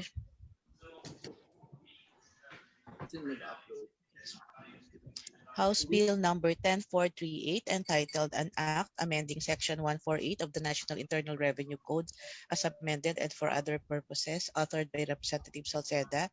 House Bill number 10426 entitled An Act suspending the collection of excise tax on fuel products based on the rates provided by Section 43 of Republic Act 10963 from January 1, 2022 to December 31, 2025, authored by Representative Rodriguez. House Bill number 10411 entitled An Act providing for the immediate suspension of the increase in excise taxes on petroleum products imposed by Republic Act number 10963, otherwise known as the Tax Reform for Acceleration and Inclusion or TRAIN Law, authored by Representative Defensor. House Bill number 243 entitled An Act reversing regressive and anti-poor taxation, repealing for the purpose certain sections of Republic Act 10963, otherwise known as Tax Reform for Acceleration and Inclusion Act, authored by Representative Zarate, Gaite, et al.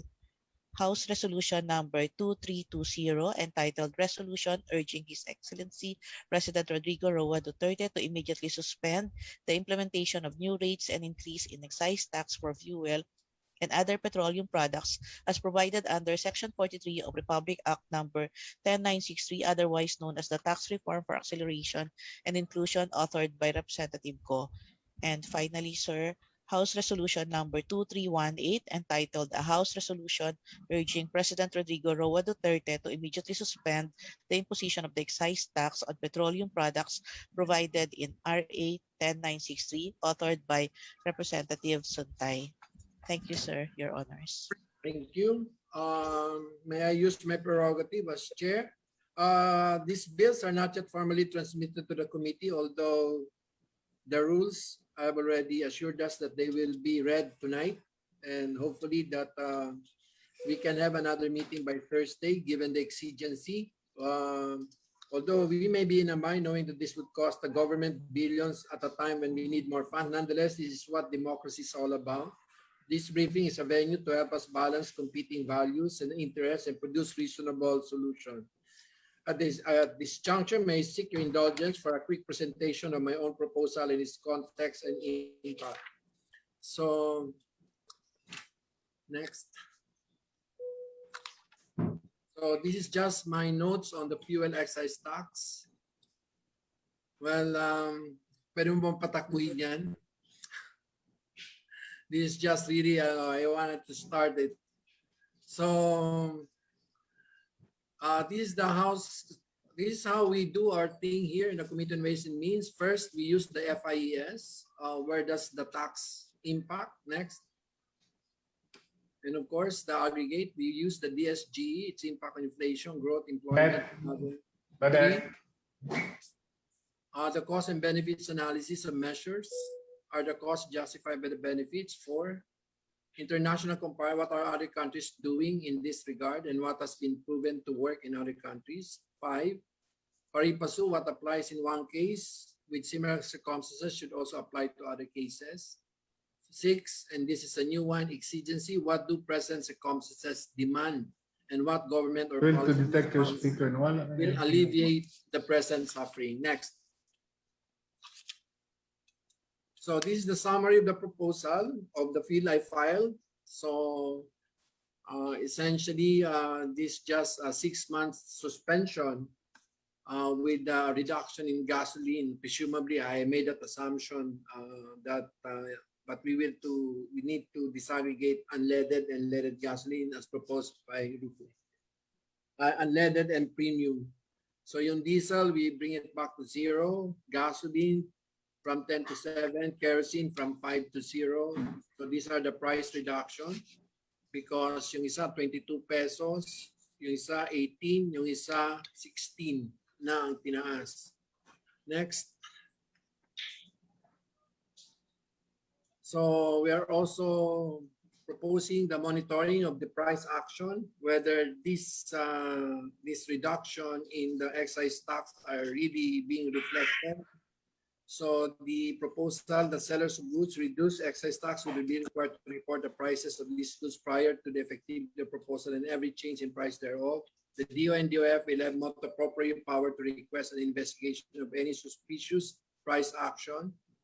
I don't know whether this belongs to the Committee on Oil and Energy, and the oil deregulation limits the powers of the DOE to monitoring, but no, and a complaint has to come from a third party before the DOJ can investigate. Next.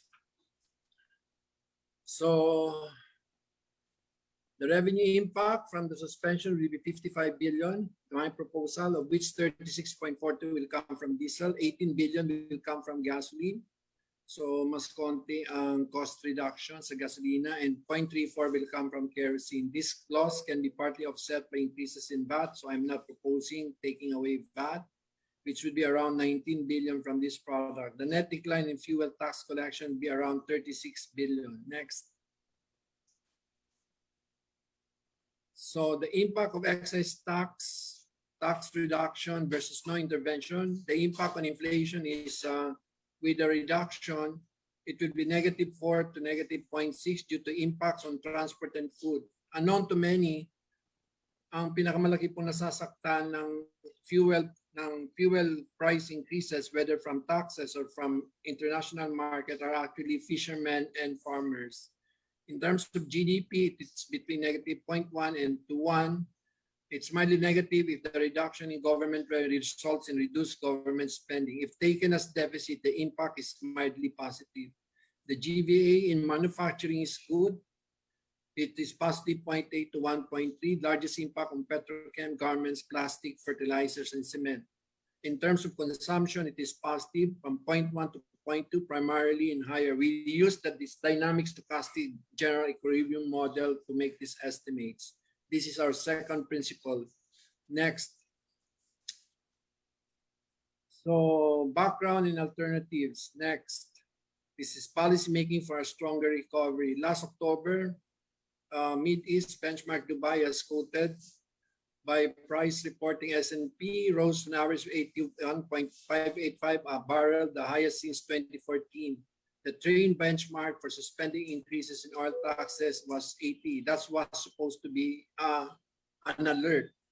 Although the alert, so I think logically, since we put that into the law, when we were making that law, actually the prices were between 56 and 60. So we never imagined that it will break 80.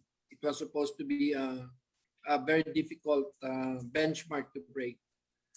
Those of us who were participating in the train one. Next.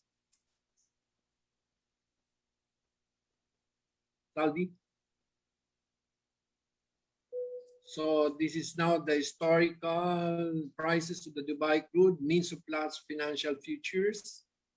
So the average has been 63.5. We're now at 81.55. So yung presyo since March of last year has actually been rising from 20 to 81. Kaya mukhang masakit dahil sa pinanggalingan. So sa pinagmulan. So when generally you would expect that if you look at your general appropriations bill, yung assumption natin ay laging 55. So now we're at 80. Essentially, you look at your NEP, basically, yung macroeconomic assumptions. Next. So the price of historical products, crude oil is up 103% year to date, Brent 99, natural gas 68, gasoline 114, heating oil 119. It's hurting Germany and Russia. No, not Russia because it's the source. Ethanol is 45, naphtha 101, propane 181, uranium 66, methanol at 76. Siyempre, may mga hindi yan immediately convertible. Di sana 80 na rin from 42 yung gasoline. Di sana 84 na yan. Pero may mga conversion rate po yan. Next. So, why end suspension by June 22? Because Dubai crude SG plots show that markets may be actually lower by 10 by June of 2022.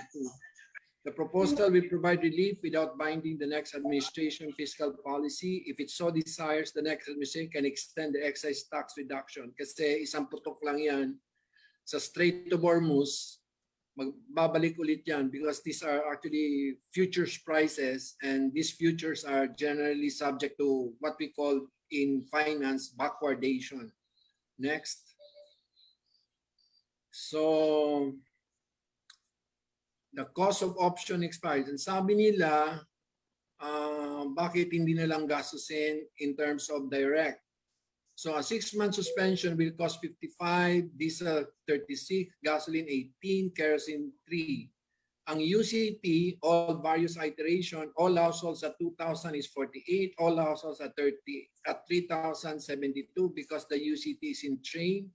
90% of household at 2,000 is 38. So in short, what I'm saying is using the UCT or the Universal Basic Income approach would have cost the same. Next. And you will need a law, a supplemental budget for that. In terms of sectoral approaches, for 600,000 PUJ jeepneys at 21 liters, Train excess 9 suspension, 9, 3 pesos discount per liter, 454, 4.5 4 million tricycles. of which 1.3 have sidecars, 17, Ang 8.87. GNS office. So these are in billions. For So TNVs, same na lang yapon signal. it's for 600,000 delivery riders. Ito po yung mga tok-tok.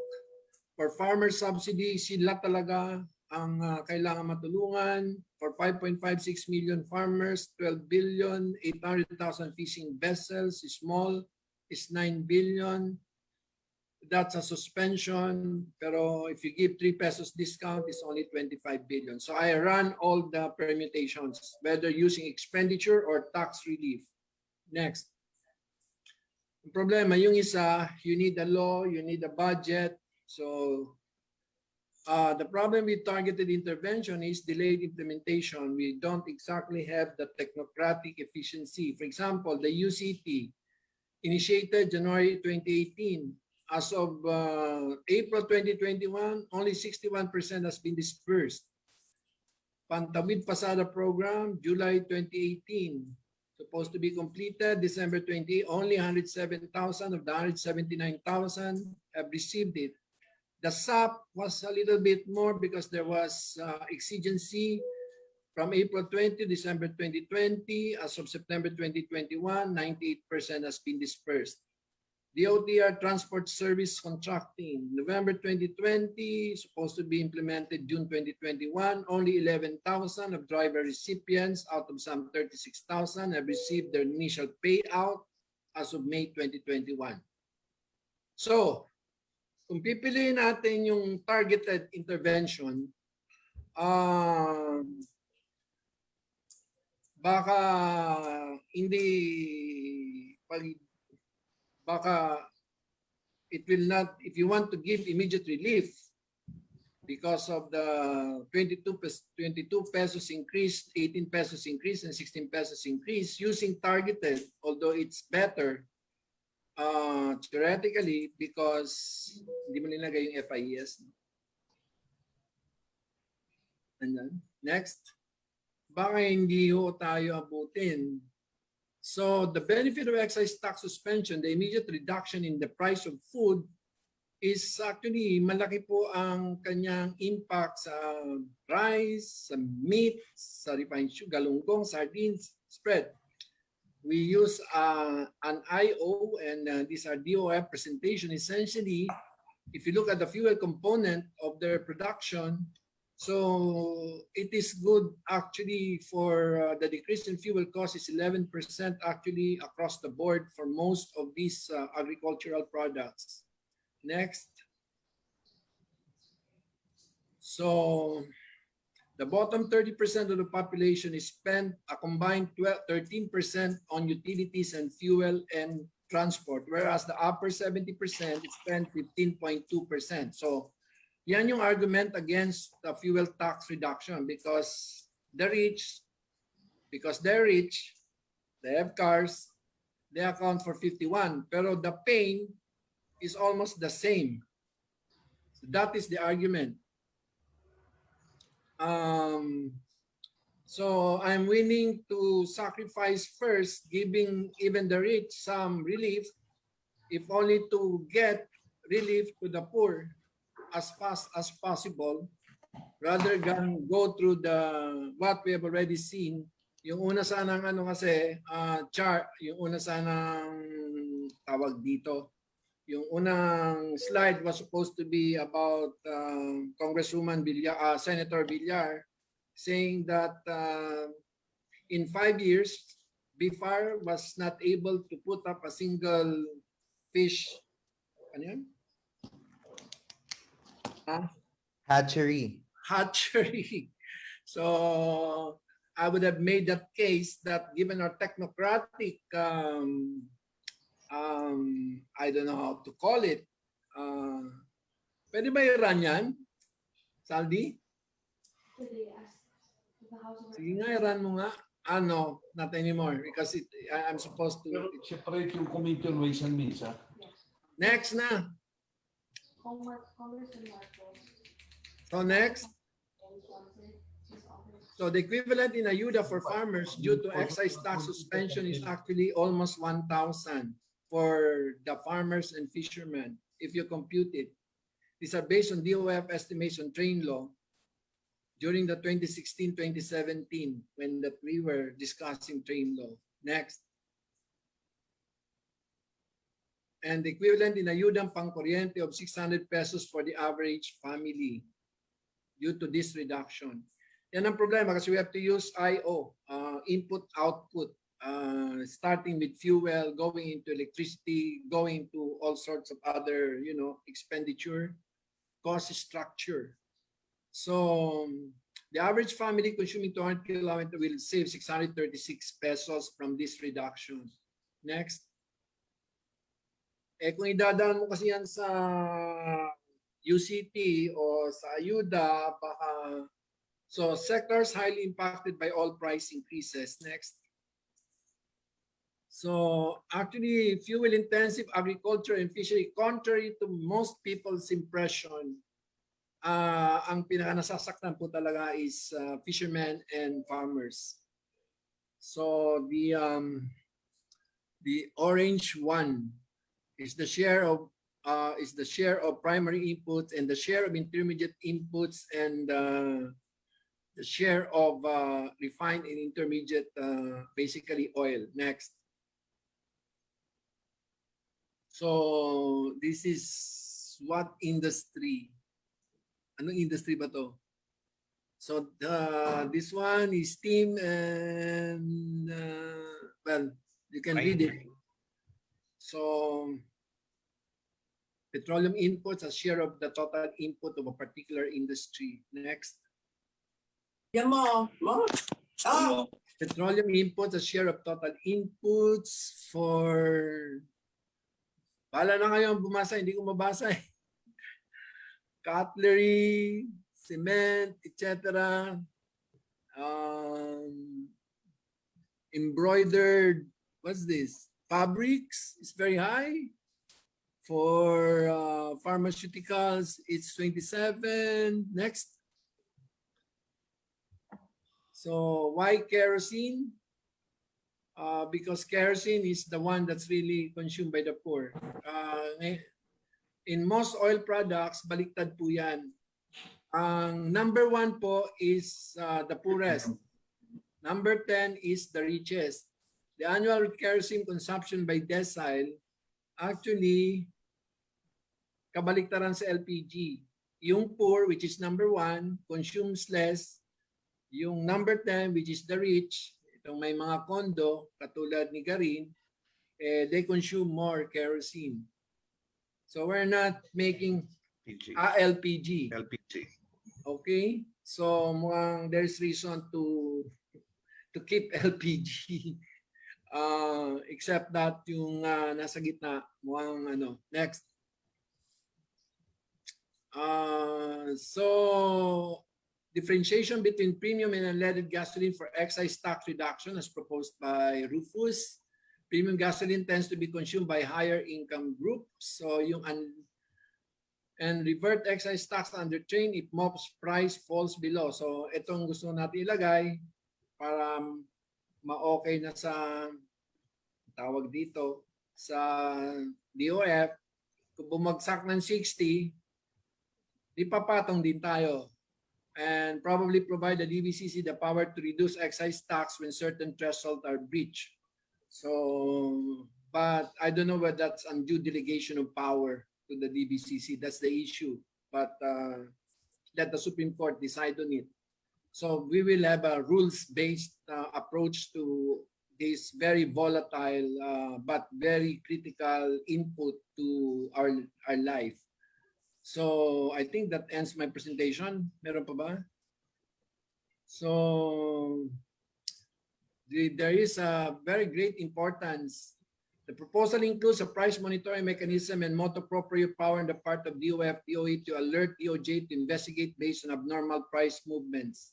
Cost of inventories sold versus cost of sales varies between 7 to 35% among oil companies in the Philippines. So therefore, we need stronger enforcement against pricing abuse and closer price monitoring to deter price gouging. Company A, the cost of inventory is 71 but the gross sales, so 8% lang ang kanyang patong. Company B, cost of inventory is 113 but their gross sale is 153, so ang kanilang patong is 35. Company C, 263 ang kanyang cost of inventory pero yung kanyang patong is only 8.7%. So obviously, you need to look at Company B. I don't want to name them unless you ask me in the Bible, in the unless you insist.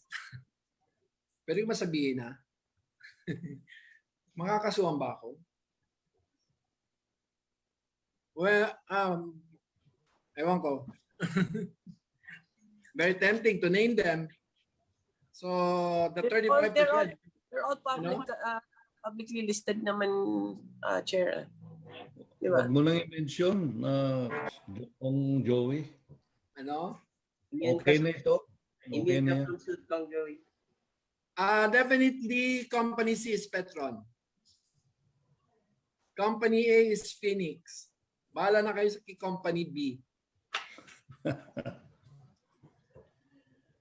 So, kaya tayo naman we spend a lot of time studying all these numbers para we have the basis for making a decision, this committee. We go through a very rigorous 6-stage analysis, starting with family income expenditure, cost benefits analysis, dynamic stochastic general equilibrium model, international practices, and exigency. Next. So, importance of smuggling in Forgan. So, ito problema. Forgan taxes, 105 billion. So, total is 357 billion. In 2019 alone, 52 billion from smuggling of oil. This is based on UNCTAD trade imbalance. So, laki nawawala din sa atin. So, pambayad sana to dun sa reduction or suspension. So, although smuggling as share of total volumes have slowly declined, although based sa sinabi ni RSA, mukhang ganyan naman talaga yan eh. Pag umakit ang presyo, dumadami smugglers, di ba? So, ngayon pataas ang presyo, sigurado ako, marami yan. So, dadami yan. That's always when the price of a particular commodity, imported commodity goes up, the tendency for smuggling is also to go up. So, the BOC, I think, is put on notice. Next. So, the discrepancy between petroleum exports to the Philippines and imports to the world, obviously, despite fuel marking, Forgan revenue still went up due to new excise tax on diesel and kerosene. Next. Tapos na ba to? So, this is for your consideration. I don't know whether the other would like to make an ano. Ena, can you call the next after Rufus to make their comment? Sir, Sir, Chair, if you don't mind. Ena, can you call yung mga Yes iba mo po. nang nandito? Representative Sarate, Gaite, Castro, and Brosas, sir. Hindi, yung ibang mga nandito. Yeah, to recognize them, sir. Yes, sir. Yeah. We also, Your Honors, we also have Deputy Speaker D.V. Sabiliano, Vice Chair Eliza Shinatan, of course, Vice Chair Sharon Garin, and Representatives Jose Gay Padiernos, earlier Rufus Rodriguez, Representatives VG Lacson, Bong Suntay, Ria Vergara, Ferdinand Gaite, Mickey Bulago, John Marvin Yu Servo, Sara Elago. We also have Representatives Stella Luz Kimbo, Cheryl De La Osa Montalia, Siriaco Gato, Joselito Sakdalan, and Deputy Speaker Isidro Unga. We also have Representatives Michael Guriseta, Tony Pet Albano, and one of our authors, Representative Michael Defensor. Sir, may I continue with the additional resource person, sir? Yes.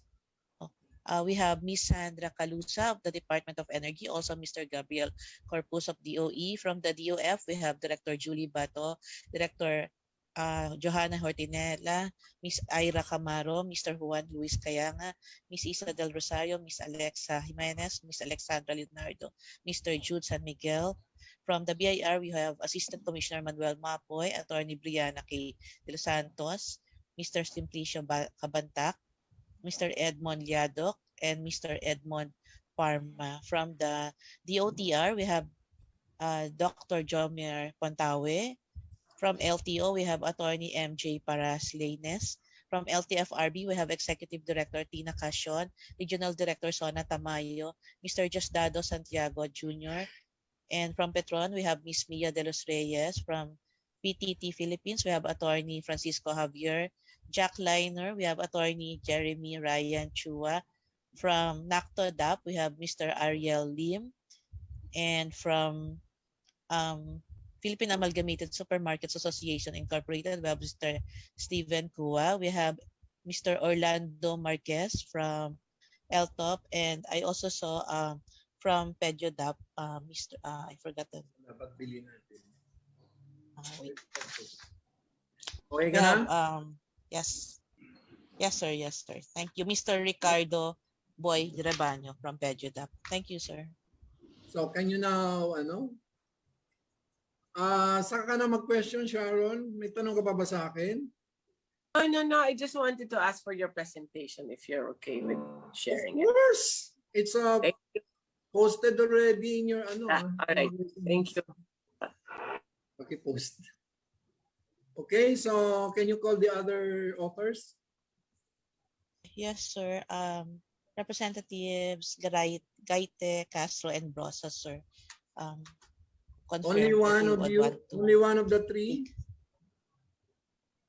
Or would you rather allow, sino ba yung Arlene, the one you asked to be here?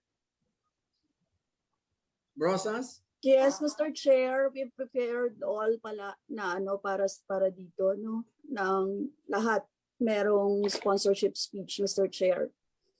Can we be allowed to deliver, Mr. Chair? Okay, so that is BCG, Brosas, Castro, Gaite.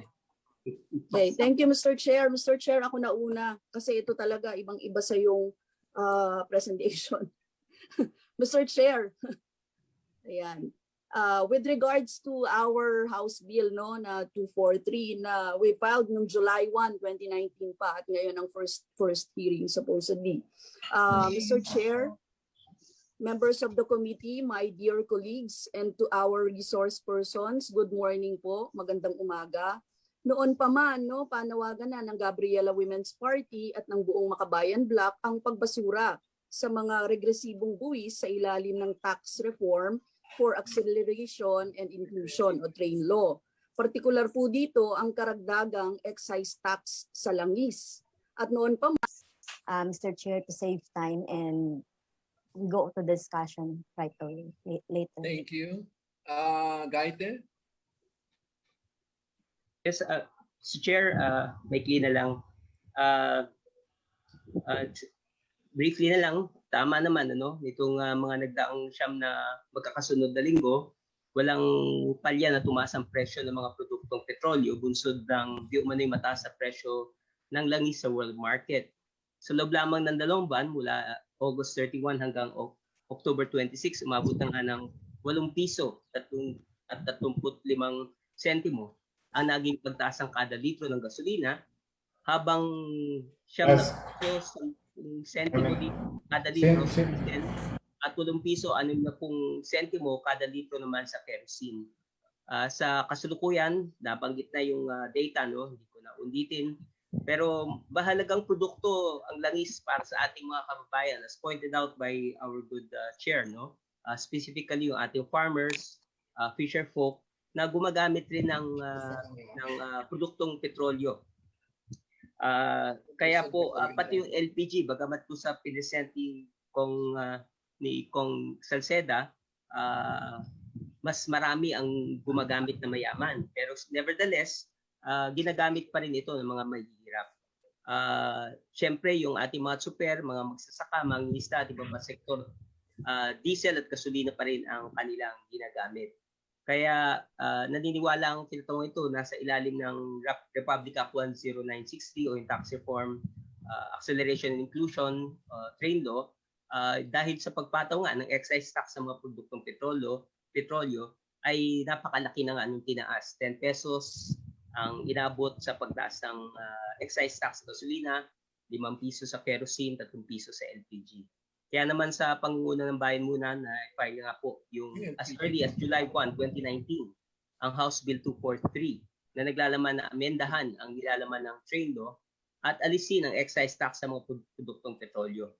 Naniniwala ang kinatawan nito na kung maipasa ang House Bill 243, hindi na natin kailangan makiusap, nakaluhod tayo at nagmamakaawa sa mga oil companies na ibaba ang presyo ng produktong petrolyo dahil kagyat itong mababawasan ng 3 piso hanggang 10 piso kada litro sa presyo ng produktong langis. Kaya naman ang tinatawag ito mula sa Bayan Muna at Pakabayan Block ay nanawagan sa Ways and Means Committee at Kongreso na kagyat na ipasa natin at isa batas ang House Bill 243 na direktang makapagpababa sa presyo ng produktong petrolyo at tumugon sa panawagan ng mamamayan laban sa pagtaas ng presyo ng langis. Maraming salamat, Mr. Chair. Thank you very much. Anna?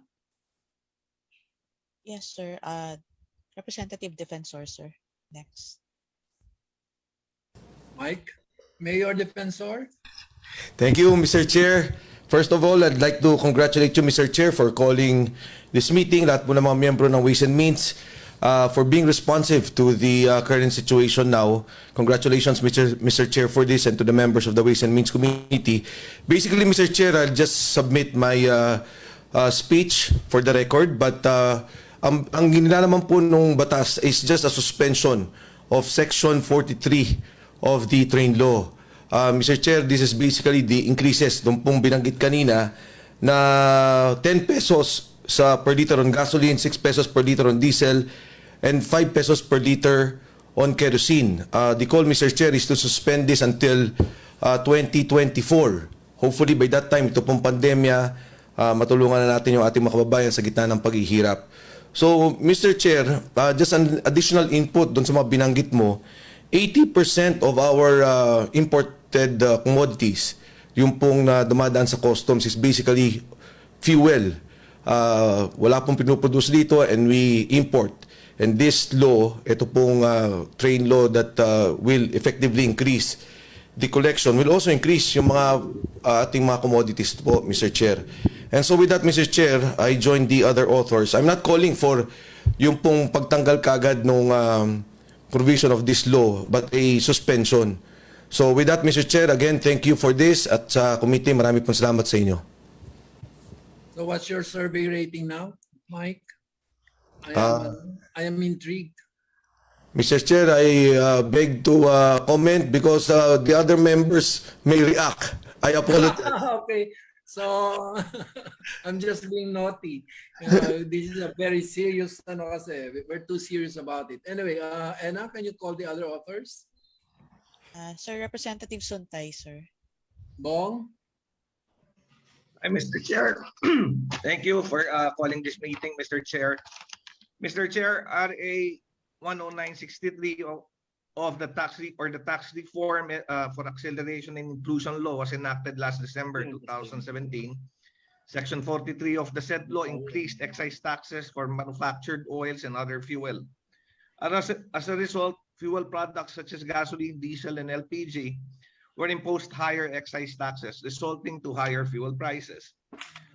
While there is a provision in the said law which allows the suspension of the implementation of the scheduled increases if the average crude prices based on MOPS for 3 months prior to the scheduled increase of the months reaches or exceeds $80 a barrel, unfortunately, the provision for such suspension of increase of excise tax on fuel can no longer be applied.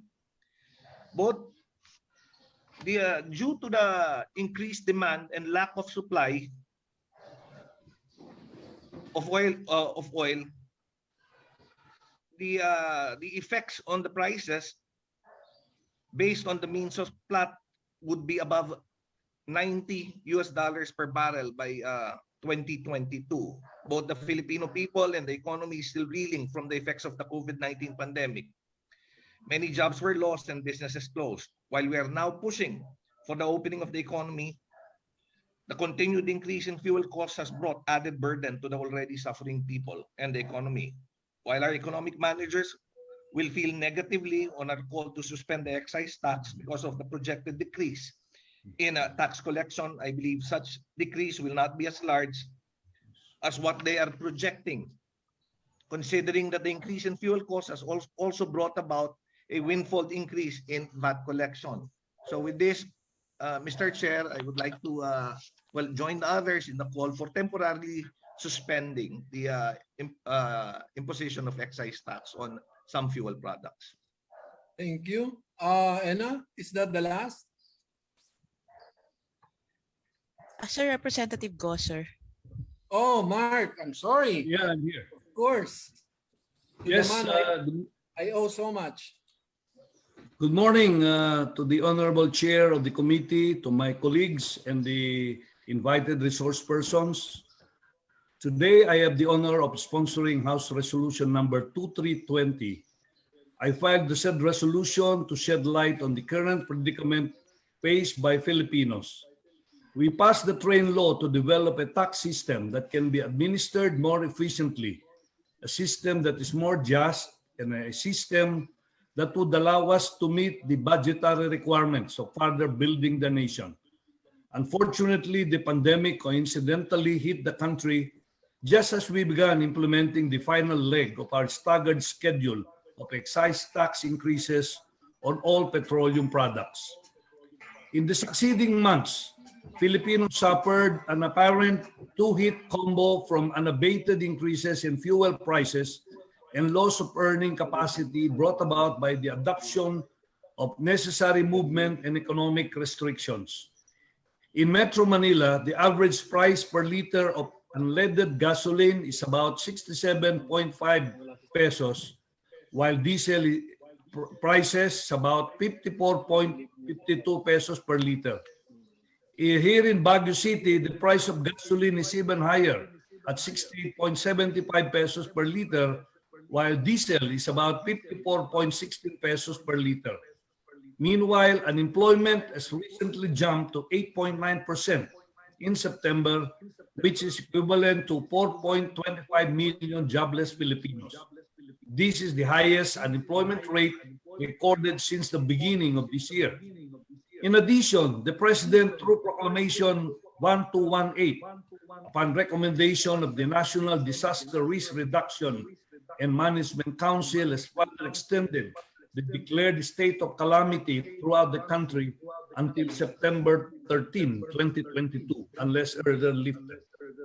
Seeing as several of my colleagues representing districts from all over the country, including the Honorable Chair himself, have filed different measures regarding the matter, it is clear that the situation has become so expansive and requires immediate action. I believe that we all share the same objective to grant reprieve to Filipinos from the harsh effects. Address possible fuel price shocks that may be triggered by the increase of excise tax and other market factors at the time of the enactment of the trade law. Second, the suspension only refers to the excise tax increases mandated under the said law, which have disposable incomes will increase by around 0.48% on average in 2022. Meanwhile, the disposable incomes of those at the bottom 50 are estimated to increase by only 0.24% on the average. The suspension of train fuel excise taxes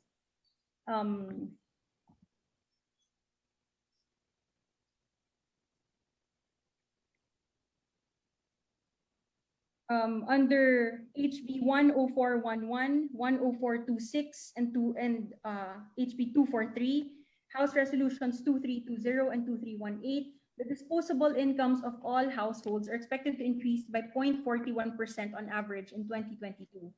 Higher income households are estimated. Also another contending force here in the economic growth. So as you know, economic growth is the aggregate sum of consumption, government spending, and the other components of economic growth. But in the next slide, if you may go to the next slide, please. Sorry, the one, slide 14, please. So yes, while there is an increase in consumption in the short term and it will stabilize in the long term, the pull from the foregone government spending and the foregone revenues is actually much bigger, Madam Congressman. So this economic growth already incorporates the net effect of the increase in demand from the lower prices because of the lower excise or the suspended excise taxes. And it also incorporates the foregone growth that we will not experience because we don't have revenues to spend. So yes, to answer your question, Madam Congressman, that the economic growth that we are showing here is already the net effect of the lower excise and also the lower government spending in the long term. And what is the assumption on spending by government on economic stimulus? Kasi ang sinasabi natin, di ba, if we don't collect taxes, we forgo spending, and to the extent that that spending actually can promote growth, yan ang mapo-forgo, yan ang sinasabi mo. Pero ang tanong, kasi based on my own observation, bitin naman ang spending ng gobyerno sa economic stimulus, hindi ba?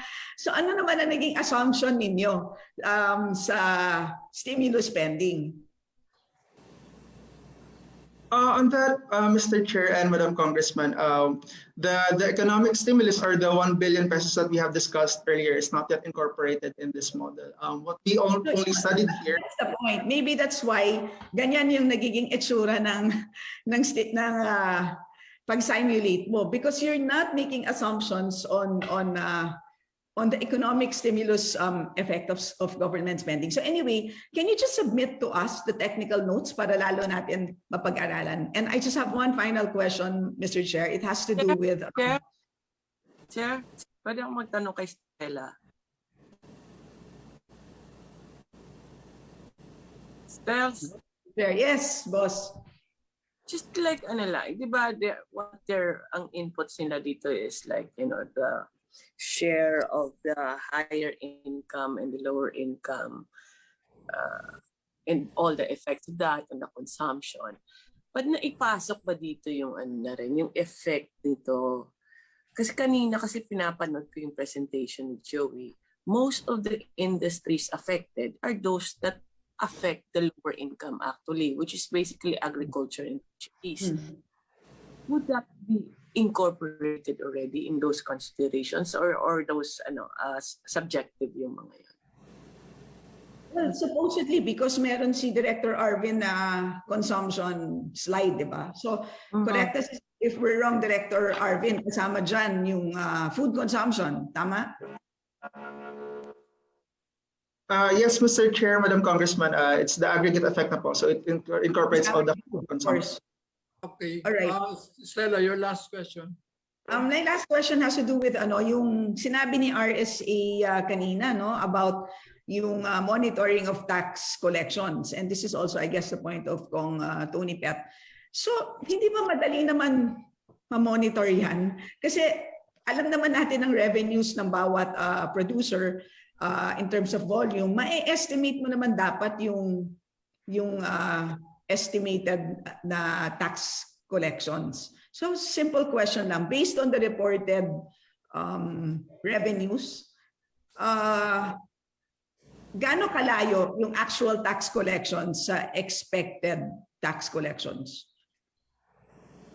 So wala pa dito yung wala pa dito yung smuggled, kasi syempre pag smuggled hindi ka masasama sa revenue reports. So doon lang mismo sa reported na revenues and based and the expected tax collections based on reported, how much do we actually collect? Do you want the answer immediately? Kung meron lang top of mind lang, in short, I guess the bottom line is, ano bang ginagawa ng DOF sa monitoring of taxes?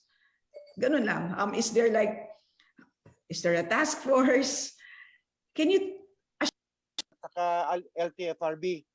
ang request po namin, gamitin ko na opportunity, na kung pwede po, mabuksan po yung mga additional routes po sa probinsya.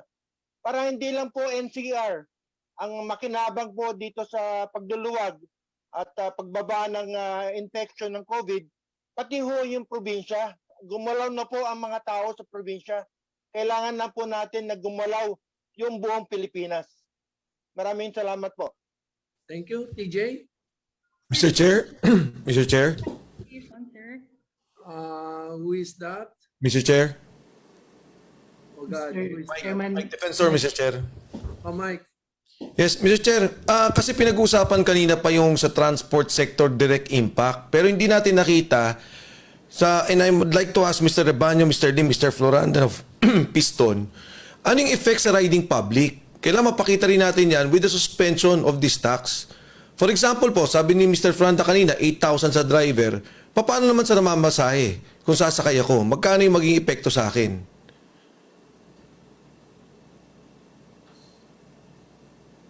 Mr. Lim, sige, kayo ko muna.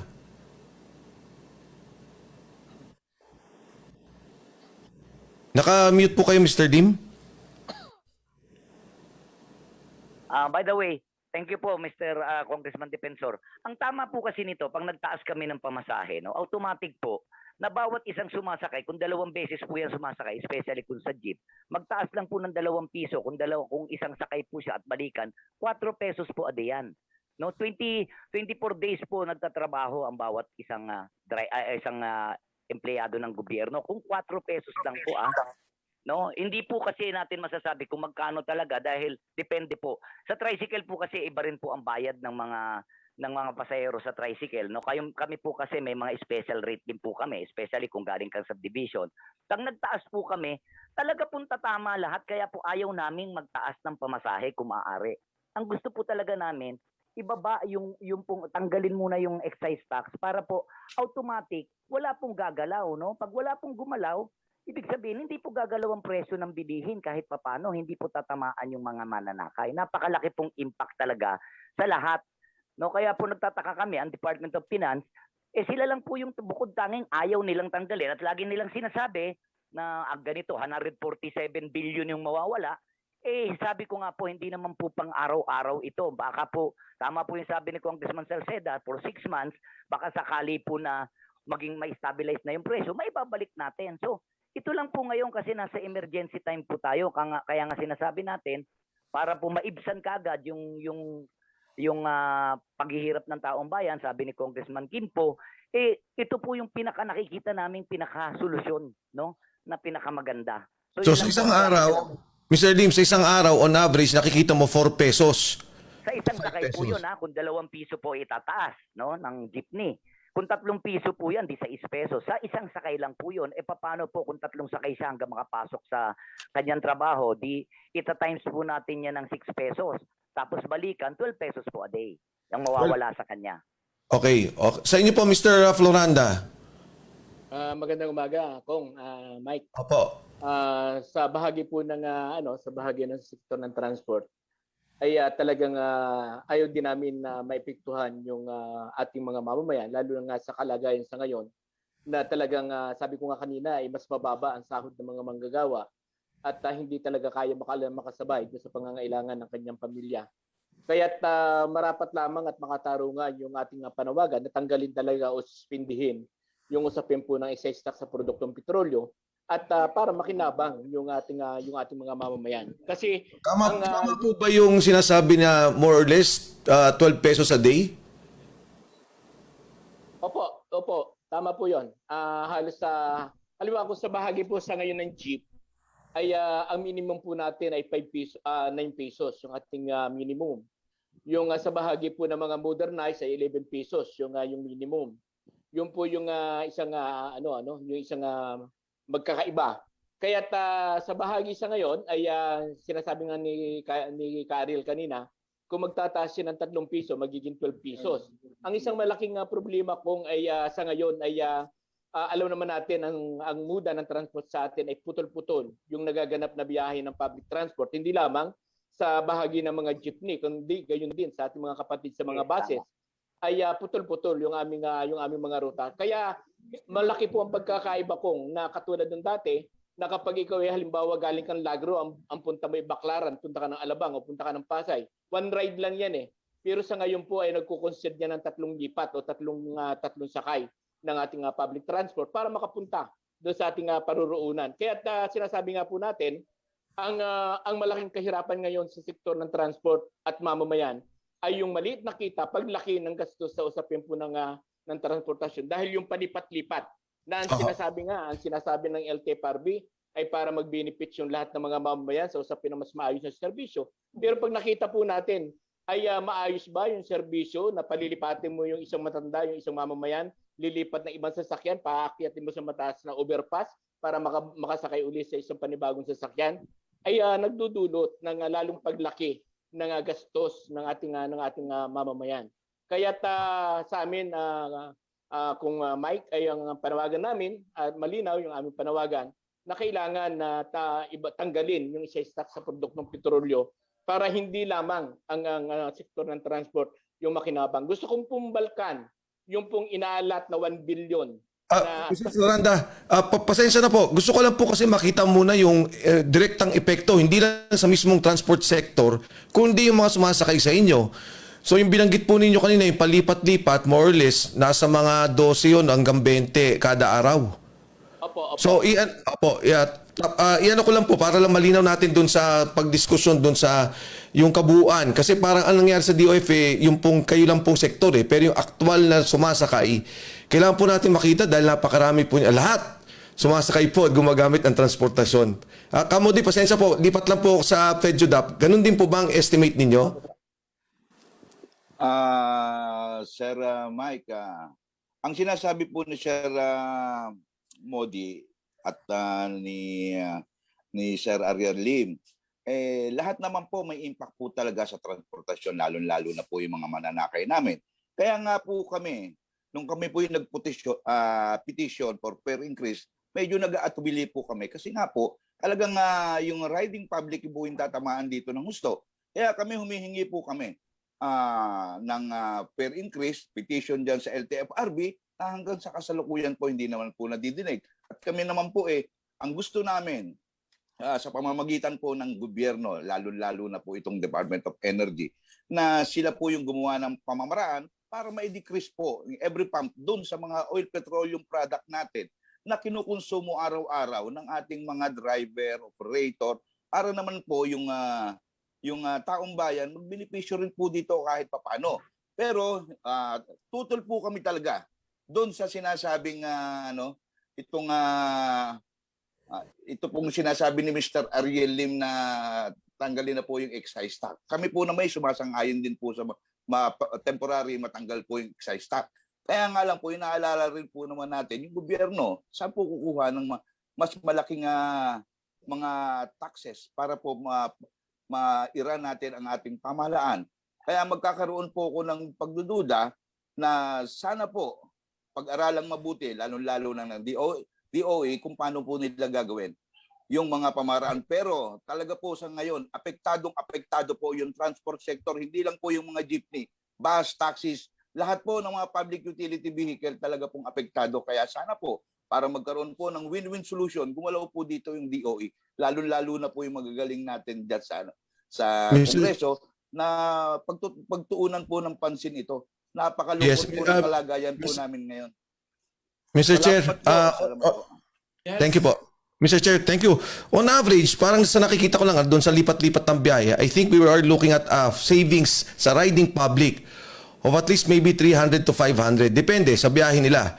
Pero at the minimum, ito yung nakikita na immediate relief sa transporting public, yung mga sumasakay po nating mga kababayan. Thank you, Mr. Chair. Thank you. TJ, who is next? Mr. Chair, Mr. Chair, I see Representative Bong Sontay and Representative Ferdinand Gaite raising their hands. I think they want to interpolate. Also, Gaite, then Tony Pet. Mr. Chair, ako rin. PAGASA, can you bring down your hand? Okay, thank you. Gaite, then Tony Pet. Oh, guide is not here. So is it Mr. Suntay? Chair. Mr. Chair? Yes, Mr. Chair. I yield to Bong Suntay first. I think I saw his hand raised. Mr. Chair. Suntay. Wala ng signal. Tony Pet. Mobile na siya. Yes, Mr. Chair.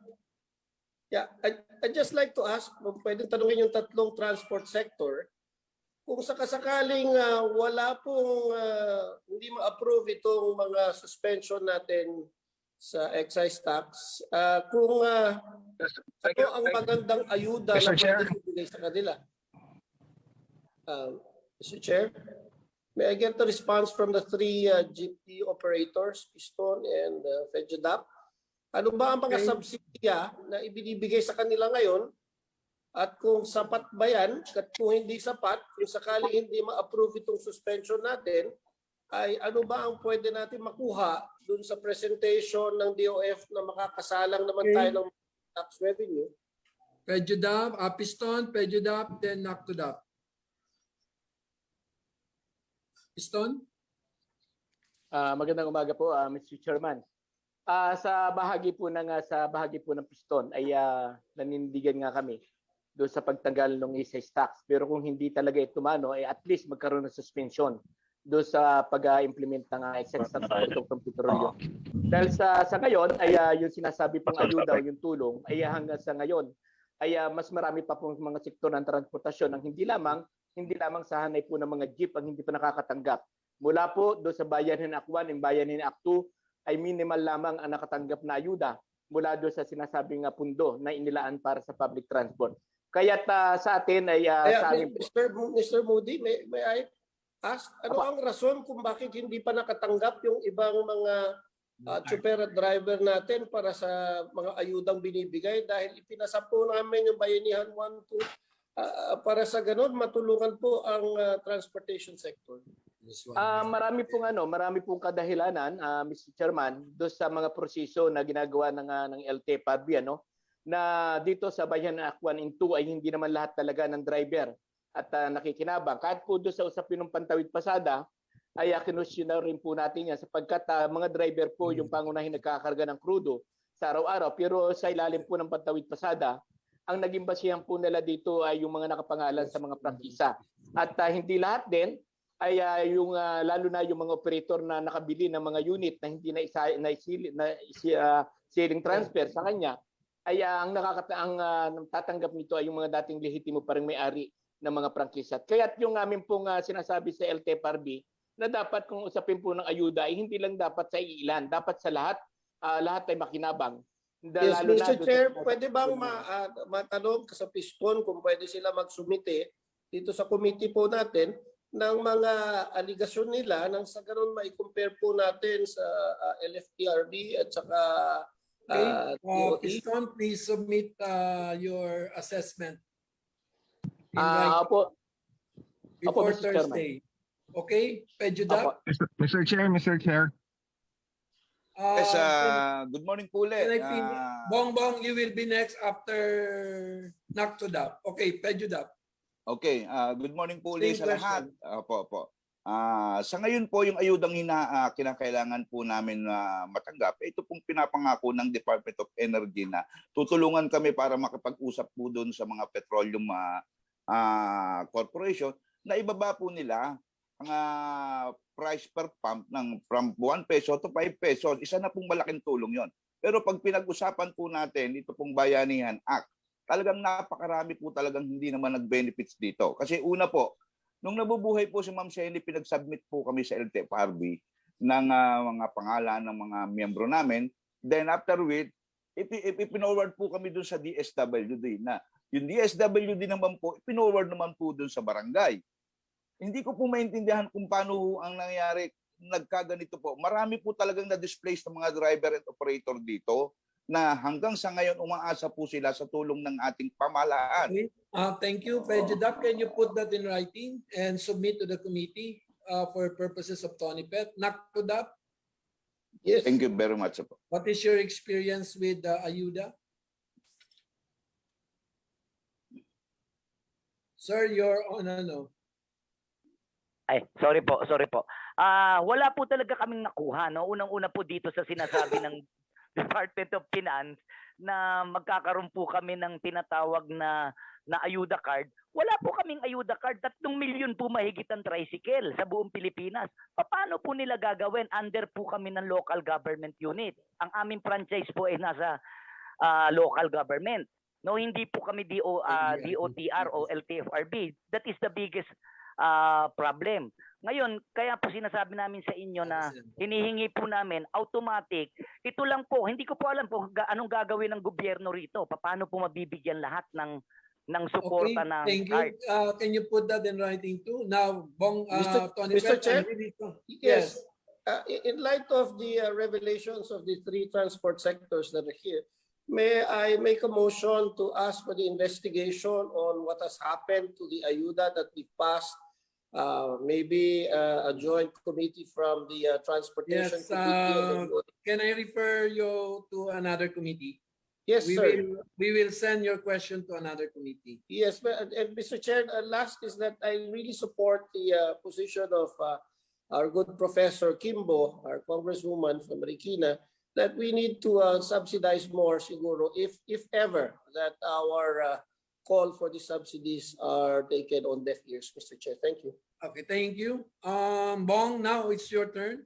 Thank you very much, Mr. Chair. Mr. Chair, tama yung sinabi ni Mr. Lim. This is something that, well, the DOF and the LTFRB has to qualify.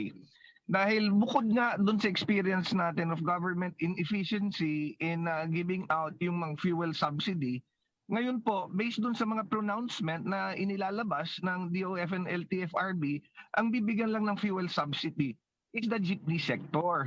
Pero yung public transport sector natin malaki. It's not limited to only the jeepneys. Meron tayong tricycle, meron tayong mga trucking, hauling, may bus, may taxis, may PUV, which are not included. Kaya nga siguro yung tinatanong, Congresswoman Stella was asking earlier on, bakit 1 million lang? Because I think the intention is only to give yung public utility jeeps yung fuel subsidy. So I think, Mr. Chair, we have to ask them to clarify this. And I think it's better. Ang hinihingi lang po natin yung temporary suspension lang naman. Okay, thank you. Can I now call on Piston, can you please bring down your raised hand? Can I now call on MMCCC? Sir. Hello, Chairman. Thank you po. Good morning po, Chairman, and to all the members. I am from the MMCC. We are servicing the EDSA busway route. I would just like to point out some things, Mr. Chair. We are support dun sa suspension for excise taxes, whatever will lower the rates. As for the effect, to respond to Congressman Mike Defensor, we will not file any fare increase. I can say that for our consortium. If we can get this, whatever lower the fuel increase will redound papunta sa mga drivers namin. And Mr. Chair, if I may also, dun po sa nasabi na 10 pesos po dun sa ibang fuel pump prices, hopefully po makakuha kami ng listahan because dun po sa nagtanong na po ako, wala ho kaming, hindi po namin alam. So baka po pwedeng gawing sa DOE website magkaroon po para alam po namin and we will avail po kung meron pong mas mura. Okay, DOE? Can you put a price discovery website or point? Since you're doing daily, di ba, Jerry, you're doing daily monitoring of all gas stations? Opo, Mr. Chair. Opo, Mr. Chair. Okay, can you post it there every day? Meron pa kaming body doing that, Mr. Chair. But let me go on the details, Mr. Chair. But I want you to post it. Yes, Mr. Chair. Let me just state, Mr. Chair, that in our recommendations, sa kabila to the regulation law, wag na po, Mr. Chair. But let me just manifest, Mr. Chair, doon sa sinabi ng transport, no? Ang DOE ho na involved ito sa mga ganitong ayuda system previously many years back because ang ginamit na pera yung malampaya. But after that po, since the the funding are coming from other sources. Wala na ang involvement po ang DOE dito. Maraming salamat po. Okay, maraming salamat. I think Nina, Nina, your hand has been raised for a long time. Mr. Chair. No, Yes, can Your I Honor. recognize DOF? Two Nina? points of clarification, sir. On first, sir, on the requested data earlier on the estimated revenues that should be collected from petroleum products against the actual. The programmed amount is at 134.7 billion for 2020. The actual collection is at 127.8 billion, which is 94.93% of the estimated collections. On the 178,000 PUV operators and drivers, this is actually the number used by the LTFRB when they distributed subsidies May of this year. So we just use the same number. This number includes PUB, public utility buses, point-to-point buses, public utility jeepneys, minibuses, UV, express, and PhilCabs. Sure. Thank you. Thank you for the clarification. So, Chair. TJ, MMCC again? Yes, please. Yes, please. Chair, two more points. Mr. Chair, doon po sa ayuda for MMCC and for the bus operators, Bayanihan 2, nabigyan po kami sa service contracting and that ended on June. And until now po, meron po kaming mga collectibles.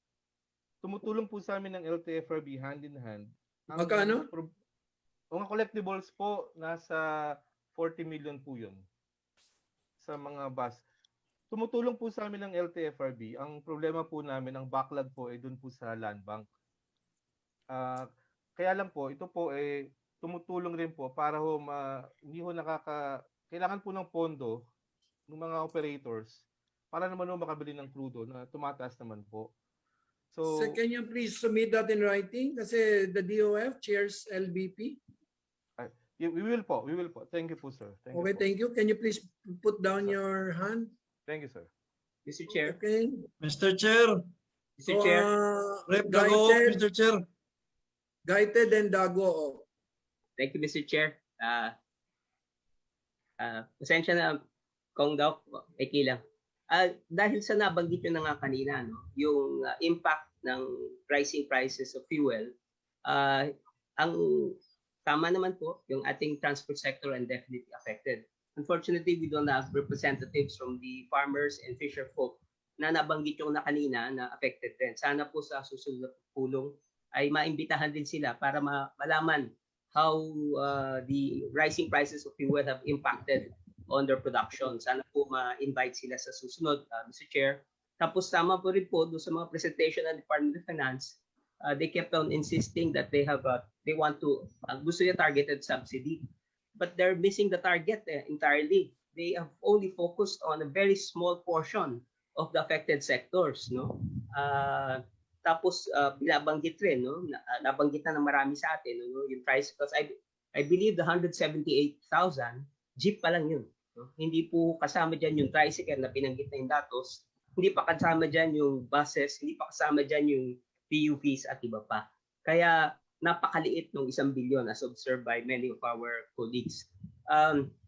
Sana nga po makita yung full impact nito para mabigyan din ng pagkakataon yung nabanggit nyo, Chair, na mas affected sectors para rin makita what the specific benefit or ayuda can we provide for them. Kaya po naniniwala ko na talaga napapanahon na itong binabanggit nating tulong sa ating mga mamamayan. Mas maganda po yung presentation nyo kasi pinapakita ng Department of Finance yung 10th decile lang, yung poorest. Pero mas maganda ipakita yung effect sa 99% of the Filipinos. Pero pinapakita yung 1% daw, malaking pakinabang. But sabihin na natin kahit yung 8th decile hanggang pababa, malaki pa rin ang pakinabang as presented, as you presented. So, Mr. Chair, we hope that sana po mabigyan ng pagkakataon na madinig din yung iba bang sectors na affected. Thank you, Mr. Chair. Thank you, Dago. Thank you, Mr. Chair. Good morning, everyone.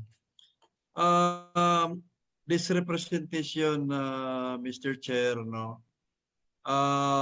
is in belief, no, na the intent of the measures being deliberated this morning is the appropriate one that Congress should consider urgently. Hindi lang po transport ito, Mr. Chair. This is across all sectors.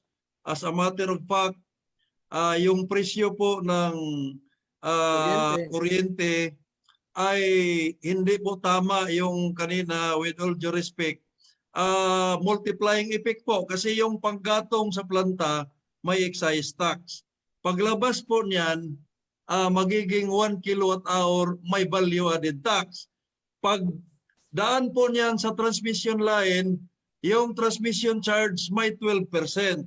Yung systems loss may 12%. Yung distribution, pagdaan sa distribution, may 12%. At ginagamit po yan sa lahat ng mga manufacturing which affects, no, yung ano nila, yung selling price. So with that, Mr. Chair, I think hindi na kailangan yung kung ano-ano pang mga presentation. Mas mabigat po yung mas malaki po yung tulong natin sa ating mga kababayan kaysa doon sa bilyones na pinapakita na mawawala ng Department of Finance. As a matter of fact, kahit may train law, utang na utang pa rin tayo. Kaya hindi po naniniwala ang representasyong ito na malaki po ang naitulong ng ang magiging impact ng suspension ng excise tax. Kasi taon-taon nangungutang pa rin tayo kahit nandyan yung excise tax. Hindi po tulong. Ayuda ang kailangan ng mga mamamayan natin. Relief po, relief na bawasan yung pasanin nila. Ang gagawin natin ay mabawasan yung pasanin nila at hindi through ayuda, which is napaka po yung ayuda na yan.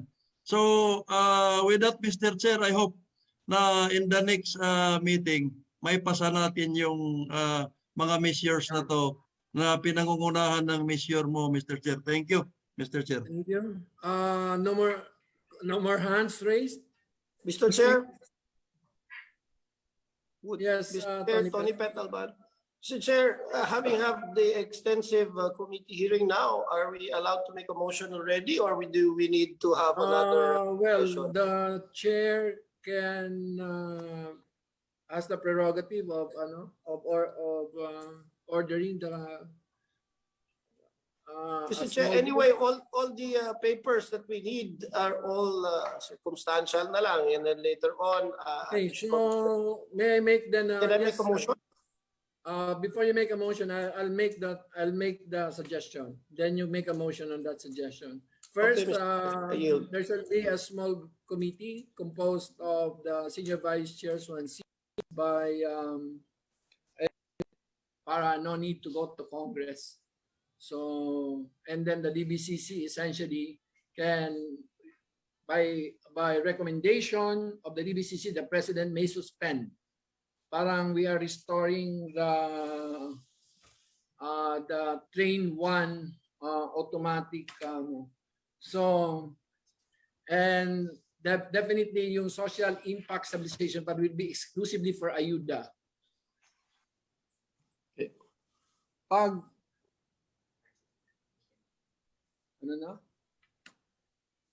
The ayuda only when the prices, and this will be used only when the prices go up. Halimbawa, nag-suspend yung, so I don't know how do you reconcile that kasi pag above 80, automatic suspension ng DBCC, pero yung ayuda may be used if it's above 80 also. So double benefit yung yung affected sectors. So kung bumaba siya below 48, which is the 30-year average ng MOPS, we can make it 45. So below that, you add another 2 pesos for every $10 of decrease in the MOPS excise tax. But above 80, you suspend. Mr. Chair. Mr. Yes. Chair. Because that is the net effect of everything that I have heard today. That is my own summation. Mr. Chair. Yes. Chair. With your summation, yes, Mr. With your summation, Mr. Chair, I move to approve the technical Mr. working Chair. group. Can I Yes. first get a clarification before the motion?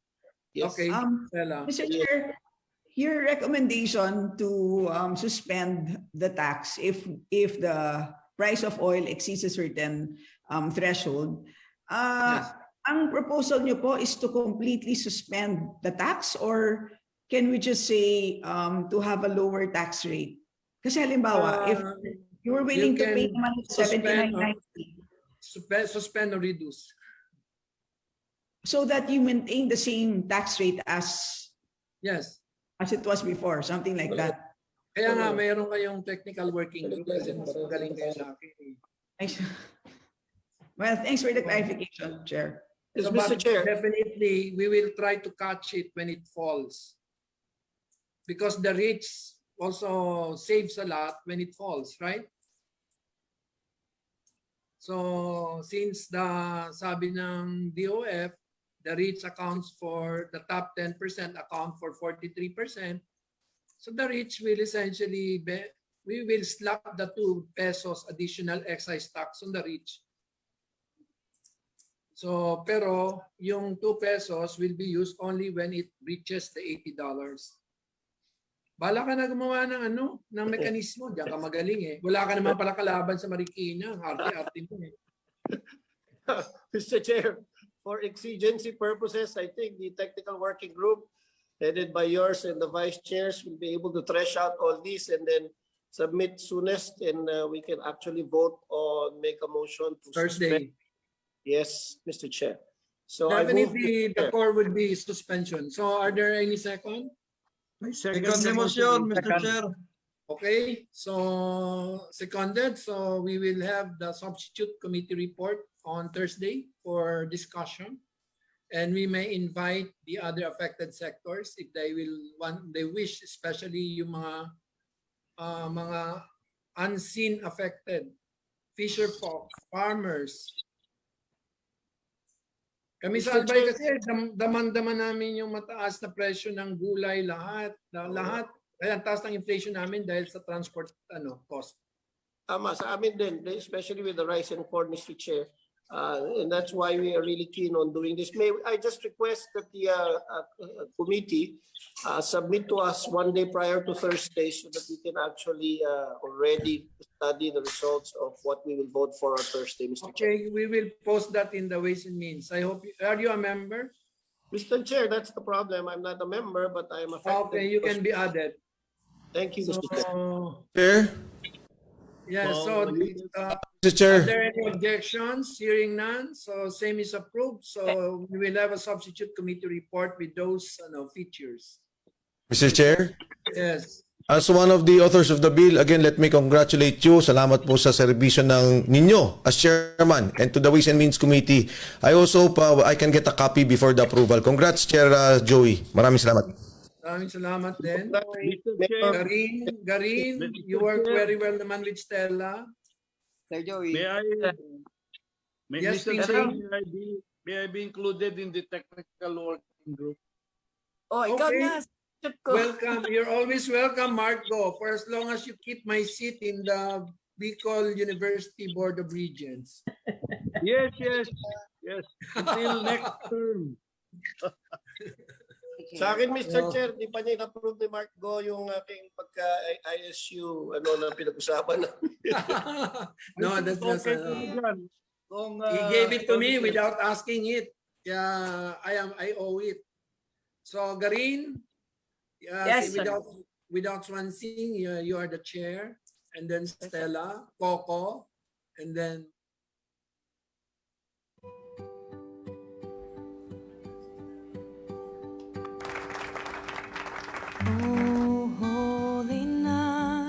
Okay, so yan mga kaibigan, napanood nyo, no, napakinggan nyo, nasaksihan nyo yung ginawang deliberasyon ng Committee on Energy ng mababang kapulungan ng Kongreso at narinig nyo yung excise tax.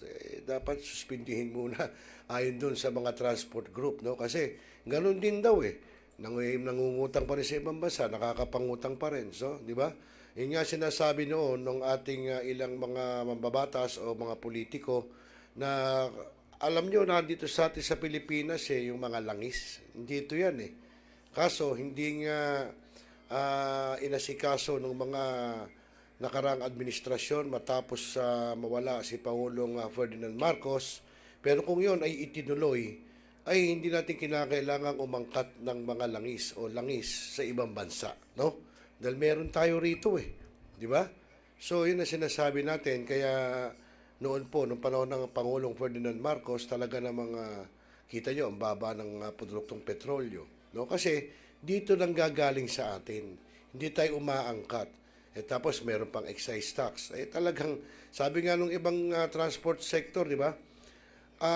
Ito yung bayanihan na ayuda na yan, iilan lang ang nakatanggap sa kanilang mga drivers. Kaya kung matatandaan nyo, last year na nag-lockdown, makikita nyo kahit sa ang pangunahing karsada po dito sa Metro Manila, maging sa mga probinsya, ay namamalimos ang mga driver. Nasa karsada, pinapara yung mga may kotse, yung may mga at talaga namang humihingi po ng limos, no, para sa kakainin ng kanilang pamilya at syempre doon sa kanilang grupo, no? Ang forma, pinaghahati-hatian lang nila yun ang iuwi nila. At yun, kung may magbibigay noon at may nakikita naman ako, pero pailan-ilan, pero tanong, magkano lang ba ibibigay ng mga bawat motorista? For example, SUV o dumaan, o sige sabihin natin 100. Ilan lang ang mga bumibiyahe noon ng mga SUV o mga kotse. Sana kung lahat 100. At sana kung lahat ng dumadaan nagbibigay. Di ba? So, yun ang sinasabi natin. Okay mga kaibigan, 10 minutos na lang bago sumapit po ika-siyam ng gabi, Philippine Standard Time, ginabi na talaga kami ni Joshua.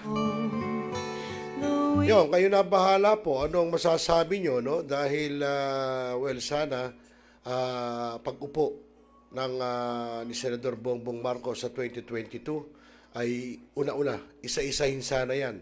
Yung ating power plant doon sa Bataan, yung ating yaman langis, sana mapagtuunan at yan para hindi na ho tayo aangkat. At sigurado, magmumura na mga produktong petrolyo. Kasi yan hindi ko mo inangkat, yun na yun as is. Pag inangkat ho yan natin dito, niluluto pa yan ng mga kumpanya ng langis dito. Niluluto pa ho yan, may proseso pang pinagdadaanan, lalo yung diesel.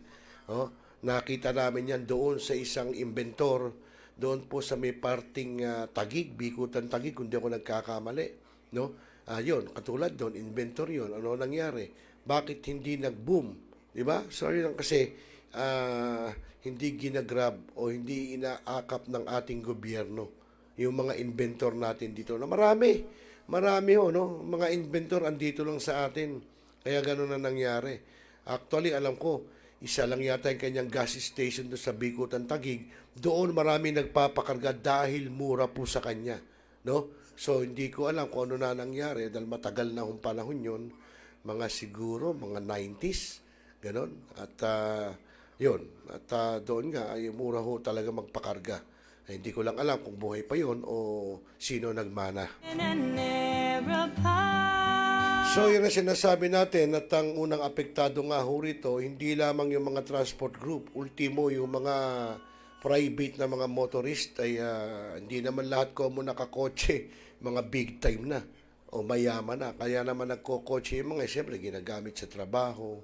Siyempre kung magmamahal ang ating mga produktong petrolyo, ba't pa ako magsasasakyan?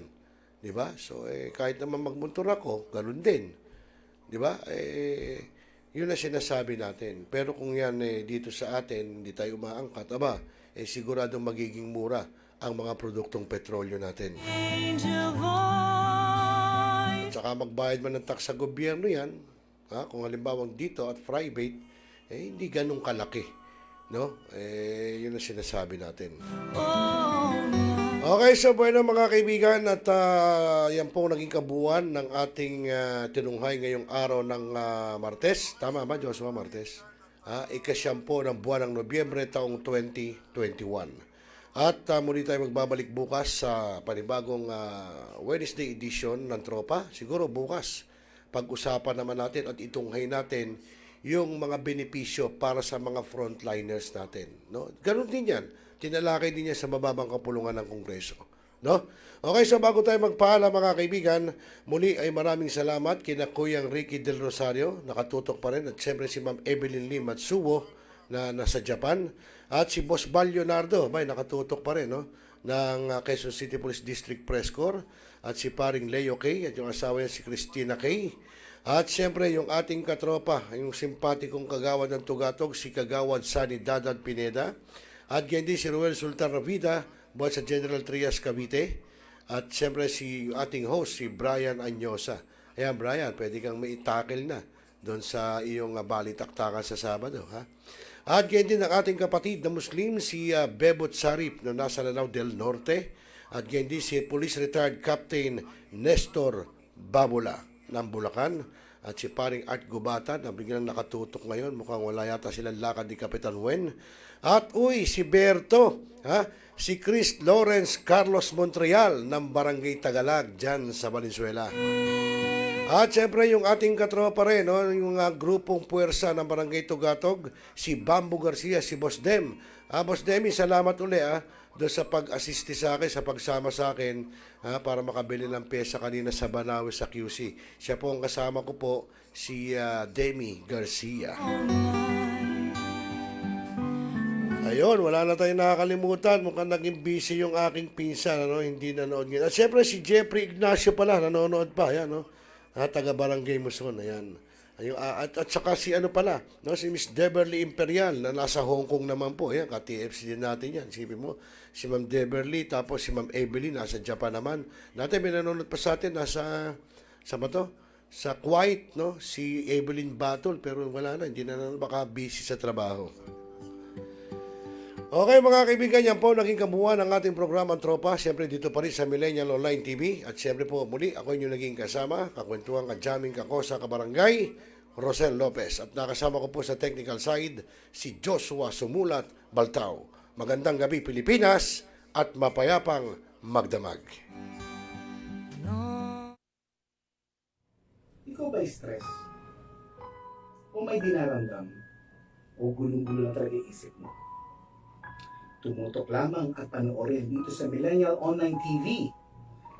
May tuturo po ko sa inyong isang paraan upang maibsan at mabawasan niyang problemado ninyong pag-iisip. Ito ay ang Tai Chi Learning Series. Sana po tumutok po kayo at abangan niyo po kung Sabado po ng umaga yan. Dito lamang po sa Millennial Online TV. Salamat po! Hanap mo ba ay Unwind Ventures? Tara nang mamangha sa mga tanawin.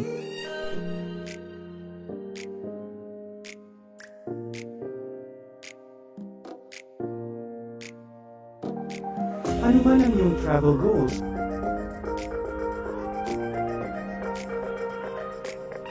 Dadalhin namin kayo.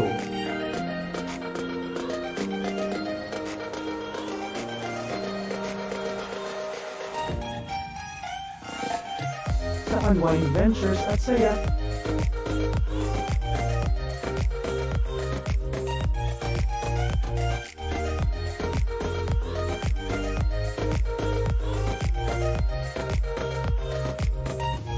Dito lang sa Wow Biyahe.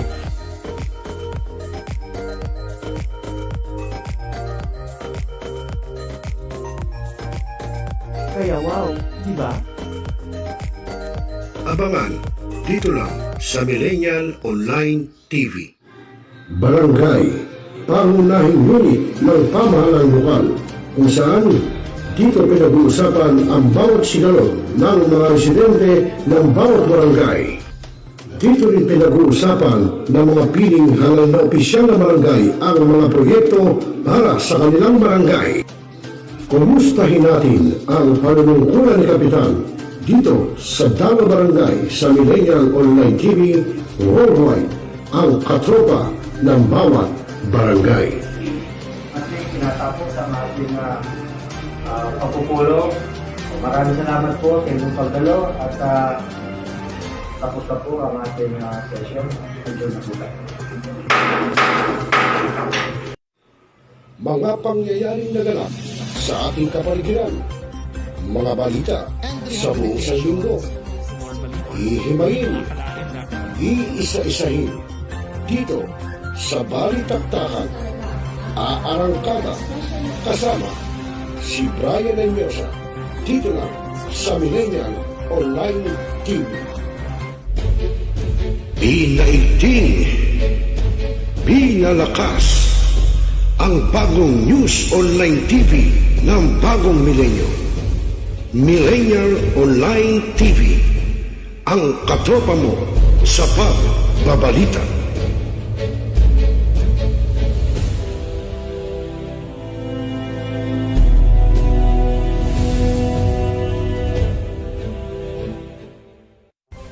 Mga katropa, ako ang inyong lingkod, Brian Anyosa. Samahan po ninyo ako sa panibago nating programa dito sa Millennial Online TV, ang Balitaktakan, kung saan pag-uusapan natin ang lahat ng mga balitang bumabandera sa isang buong linggo at mga impormasyong dapat ninyong malaman. Paano kami mapanood?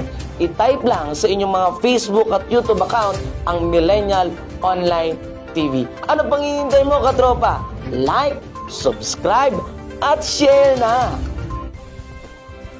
Mga katropa, ako po si Randel Villados, ang online naranista ng bagong milenyo ng Millennial Online TV, na nag-aanyaya sa inyo na makikanta, makisaya, at tumutok sa lahat ng programa ng Millennial Online TV. I-type lamang sa inyong Facebook at YouTube ang Millennial Online TV. Nood na, mga katropa! Mga katropa, ako po si Gazi Sarip, ang inyong tagapaghatid ng balita sa bagong milenyo, na nag-aanyaya sa inyo na tunghayan ang aking mga pag-uulat at tumutok sa lahat ng programa dito sa Millennial Online TV. I-type lamang sa inyong Facebook at YouTube ang Millennial Online TV. Nood na, mga katropa! Mga katropa, ako po inyong lingkod, si Rosel Lopez, ang inyong katropa, ang inyong kabarangay ng bagong milenyo. Abangan po ang aking mga tatalakayin na mga kaganapan dito sa ating bansa. At syempre, abangan nyo rin ang gagawin nating pangungumusta sa panunungkulan ni Kapitan sa ating Dalaw Barangay. At syempre, ay tunghayan nyo po ang lahat ng programa ng Millennial Online TV. I-type lamang po sa inyong mga cellphone sa Facebook at YouTube, Millennial Online TV. Okay, mga katropa? Binaigting, binalakas, ang bagong news online TV ng bagong milenyo. Millennial Online TV, ang katropa mo sa pagbabalita.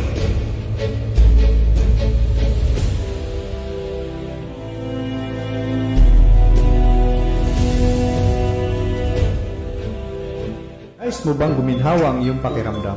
Kung ikaw ay may sipon, ubo, lagnat at iba pang nararamdaman, lalo na ang sakit ng katawan, narito ng Yasmag Magnesium Therapy Oil.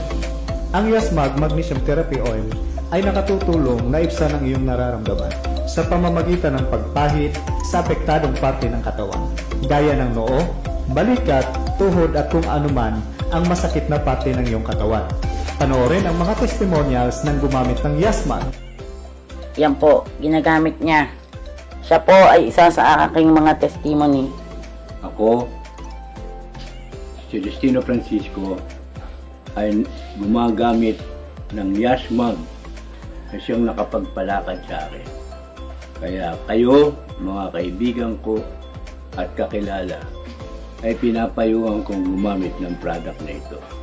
Isa sa ating testimony, ikukwento po niya sa inyo yung kanyang result nung siya ay 1 linggo nang nilalagnat at giniginaw ng hihina. Hi, ako po si Rina Liliantos, 29 years old, taga Sariaya, Quezon po. Nangyari po sa akin, itong mga nakaraang araw po ay hindi ko po maintindihan yung pakiramdam ko, gawa pong ang sakit po sobra ng likod ko, nilalagnat ako, tapos po ay hindi lang po 1 linggo ang nararamdaman ko. Simula po nung July 30 hanggang itong araw, hanggang nung mga nakaraang araw. Yun lang po, nawala lang po ng dahil sa magnesium. Paano ginawa mo? Ang ginawa lang po sa akin ay ipinahinaplas po sa akin likod kung saang parte ng katawan ang masakit. Tapos po ay hinilot lang po ako. At hanggang po pagpawisan ako sa pagkahilot na may magnesium. Ayun lang po, sunod-sunod po ang paglagay kung saan banda ang may masakit. At yun nga po, ilang araw lang sa paggamit yun ng magnesium, ako mismo, sarili ko, ramdam ko ang pagbabago sa aking katawan. Dahil po simula nga po nung July 30 hanggang itong itong mga nakaraang araw lang, hindi ako halos makatayo dahil sa sobrang sakit ng aking likod. Ako po si Leslie. First time ko po mag-try nitong Yasmag Magnesium Therapy. Ang una ko pong naramdaman ay ang bango niya lang hapin, nakaka-relax ng katawan, and then yung sakit na iniinda ko sa puso, yung sakit-sakit, wala naman ako sakit sa puso, pero yung mga kirot-kirot nawala niya, instant nawala, na tagal ko nang iniinda.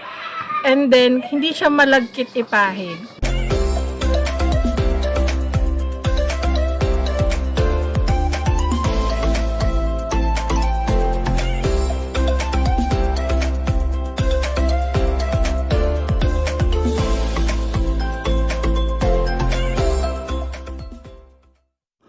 Ang inyong matutunghayan at mapapanood ay hatid po sa inyo ng bumubuo ng Millennial Online TV ngayong nahaharap ang ating bansa sa pandemic na COVID-19.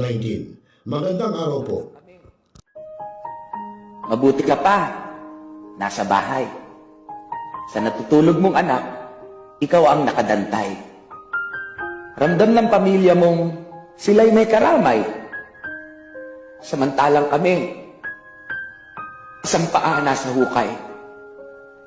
Ewan ko ba kung bakit ang daming nagre-reklamo na tila yung bahay nila parang isang impyerno, na kahit anong bawal, ipipilit yung gusto. Naisip ko tuloy, sulit ba ang pagod ko? Sulit ba ang magsalba ng buhay ng iba?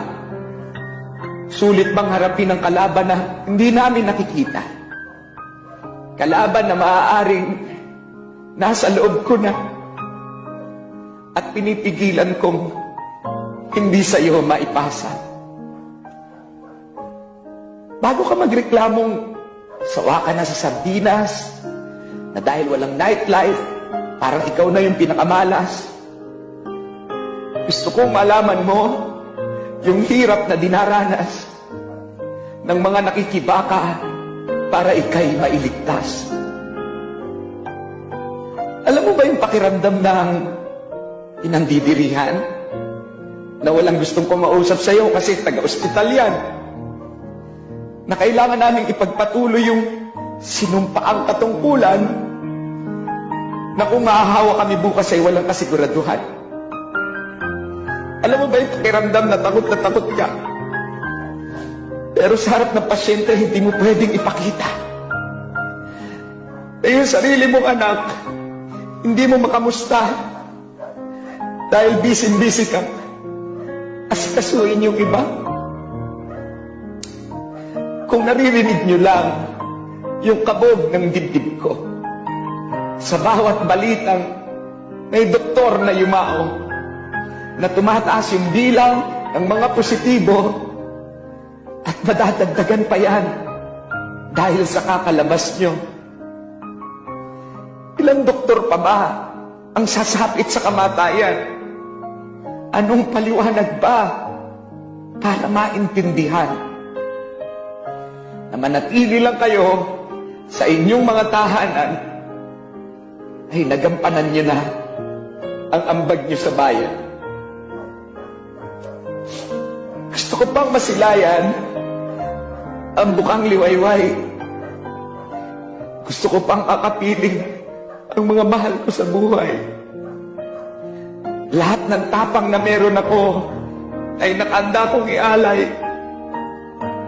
Pero katulad po ninyo, ayoko pang mamatay.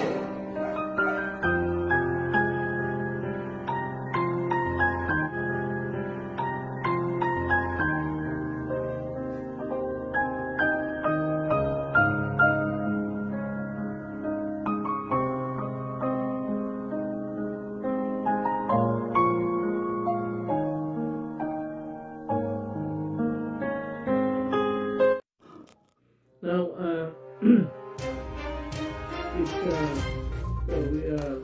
Talakayin, revisahin, opinyon, halimbakin, aksyonan. Kasama si Rosel Lopez, ang inyong katropa. Dito lang sa Millennial Online TV. Ang katropa mo sa pagbabalita. Binaigting, binalakas ang bagong news online TV ng bagong milenyo. Millennial Online TV, ang katropa mo sa pagbabalita.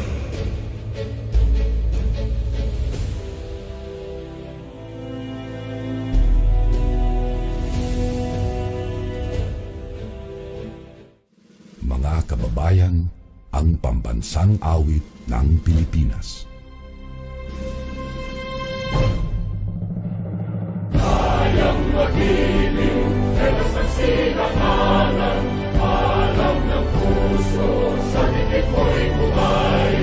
Lupang hinirang, kuya ka ng magiting, sa manlulupin, di ka pasisigil, sa nagatak tutok sa simoy at sa langit ng pagaw, ay ginatang tula, kawin sa pagkayang minamahal, ang isang ng matawad ko'y tagumpay na nagtitindig, ang bituin at araw niya kailan pang ay di magtitindig.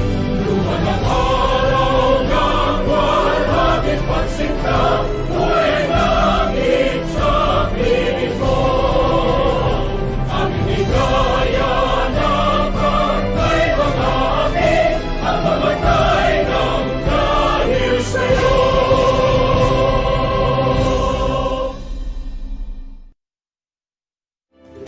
Sa lahat ng bumubuo ng Millennial Online TV at sa lahat po ng sumusuporta, maraming salamat po. Millennial Online TV is now signing off.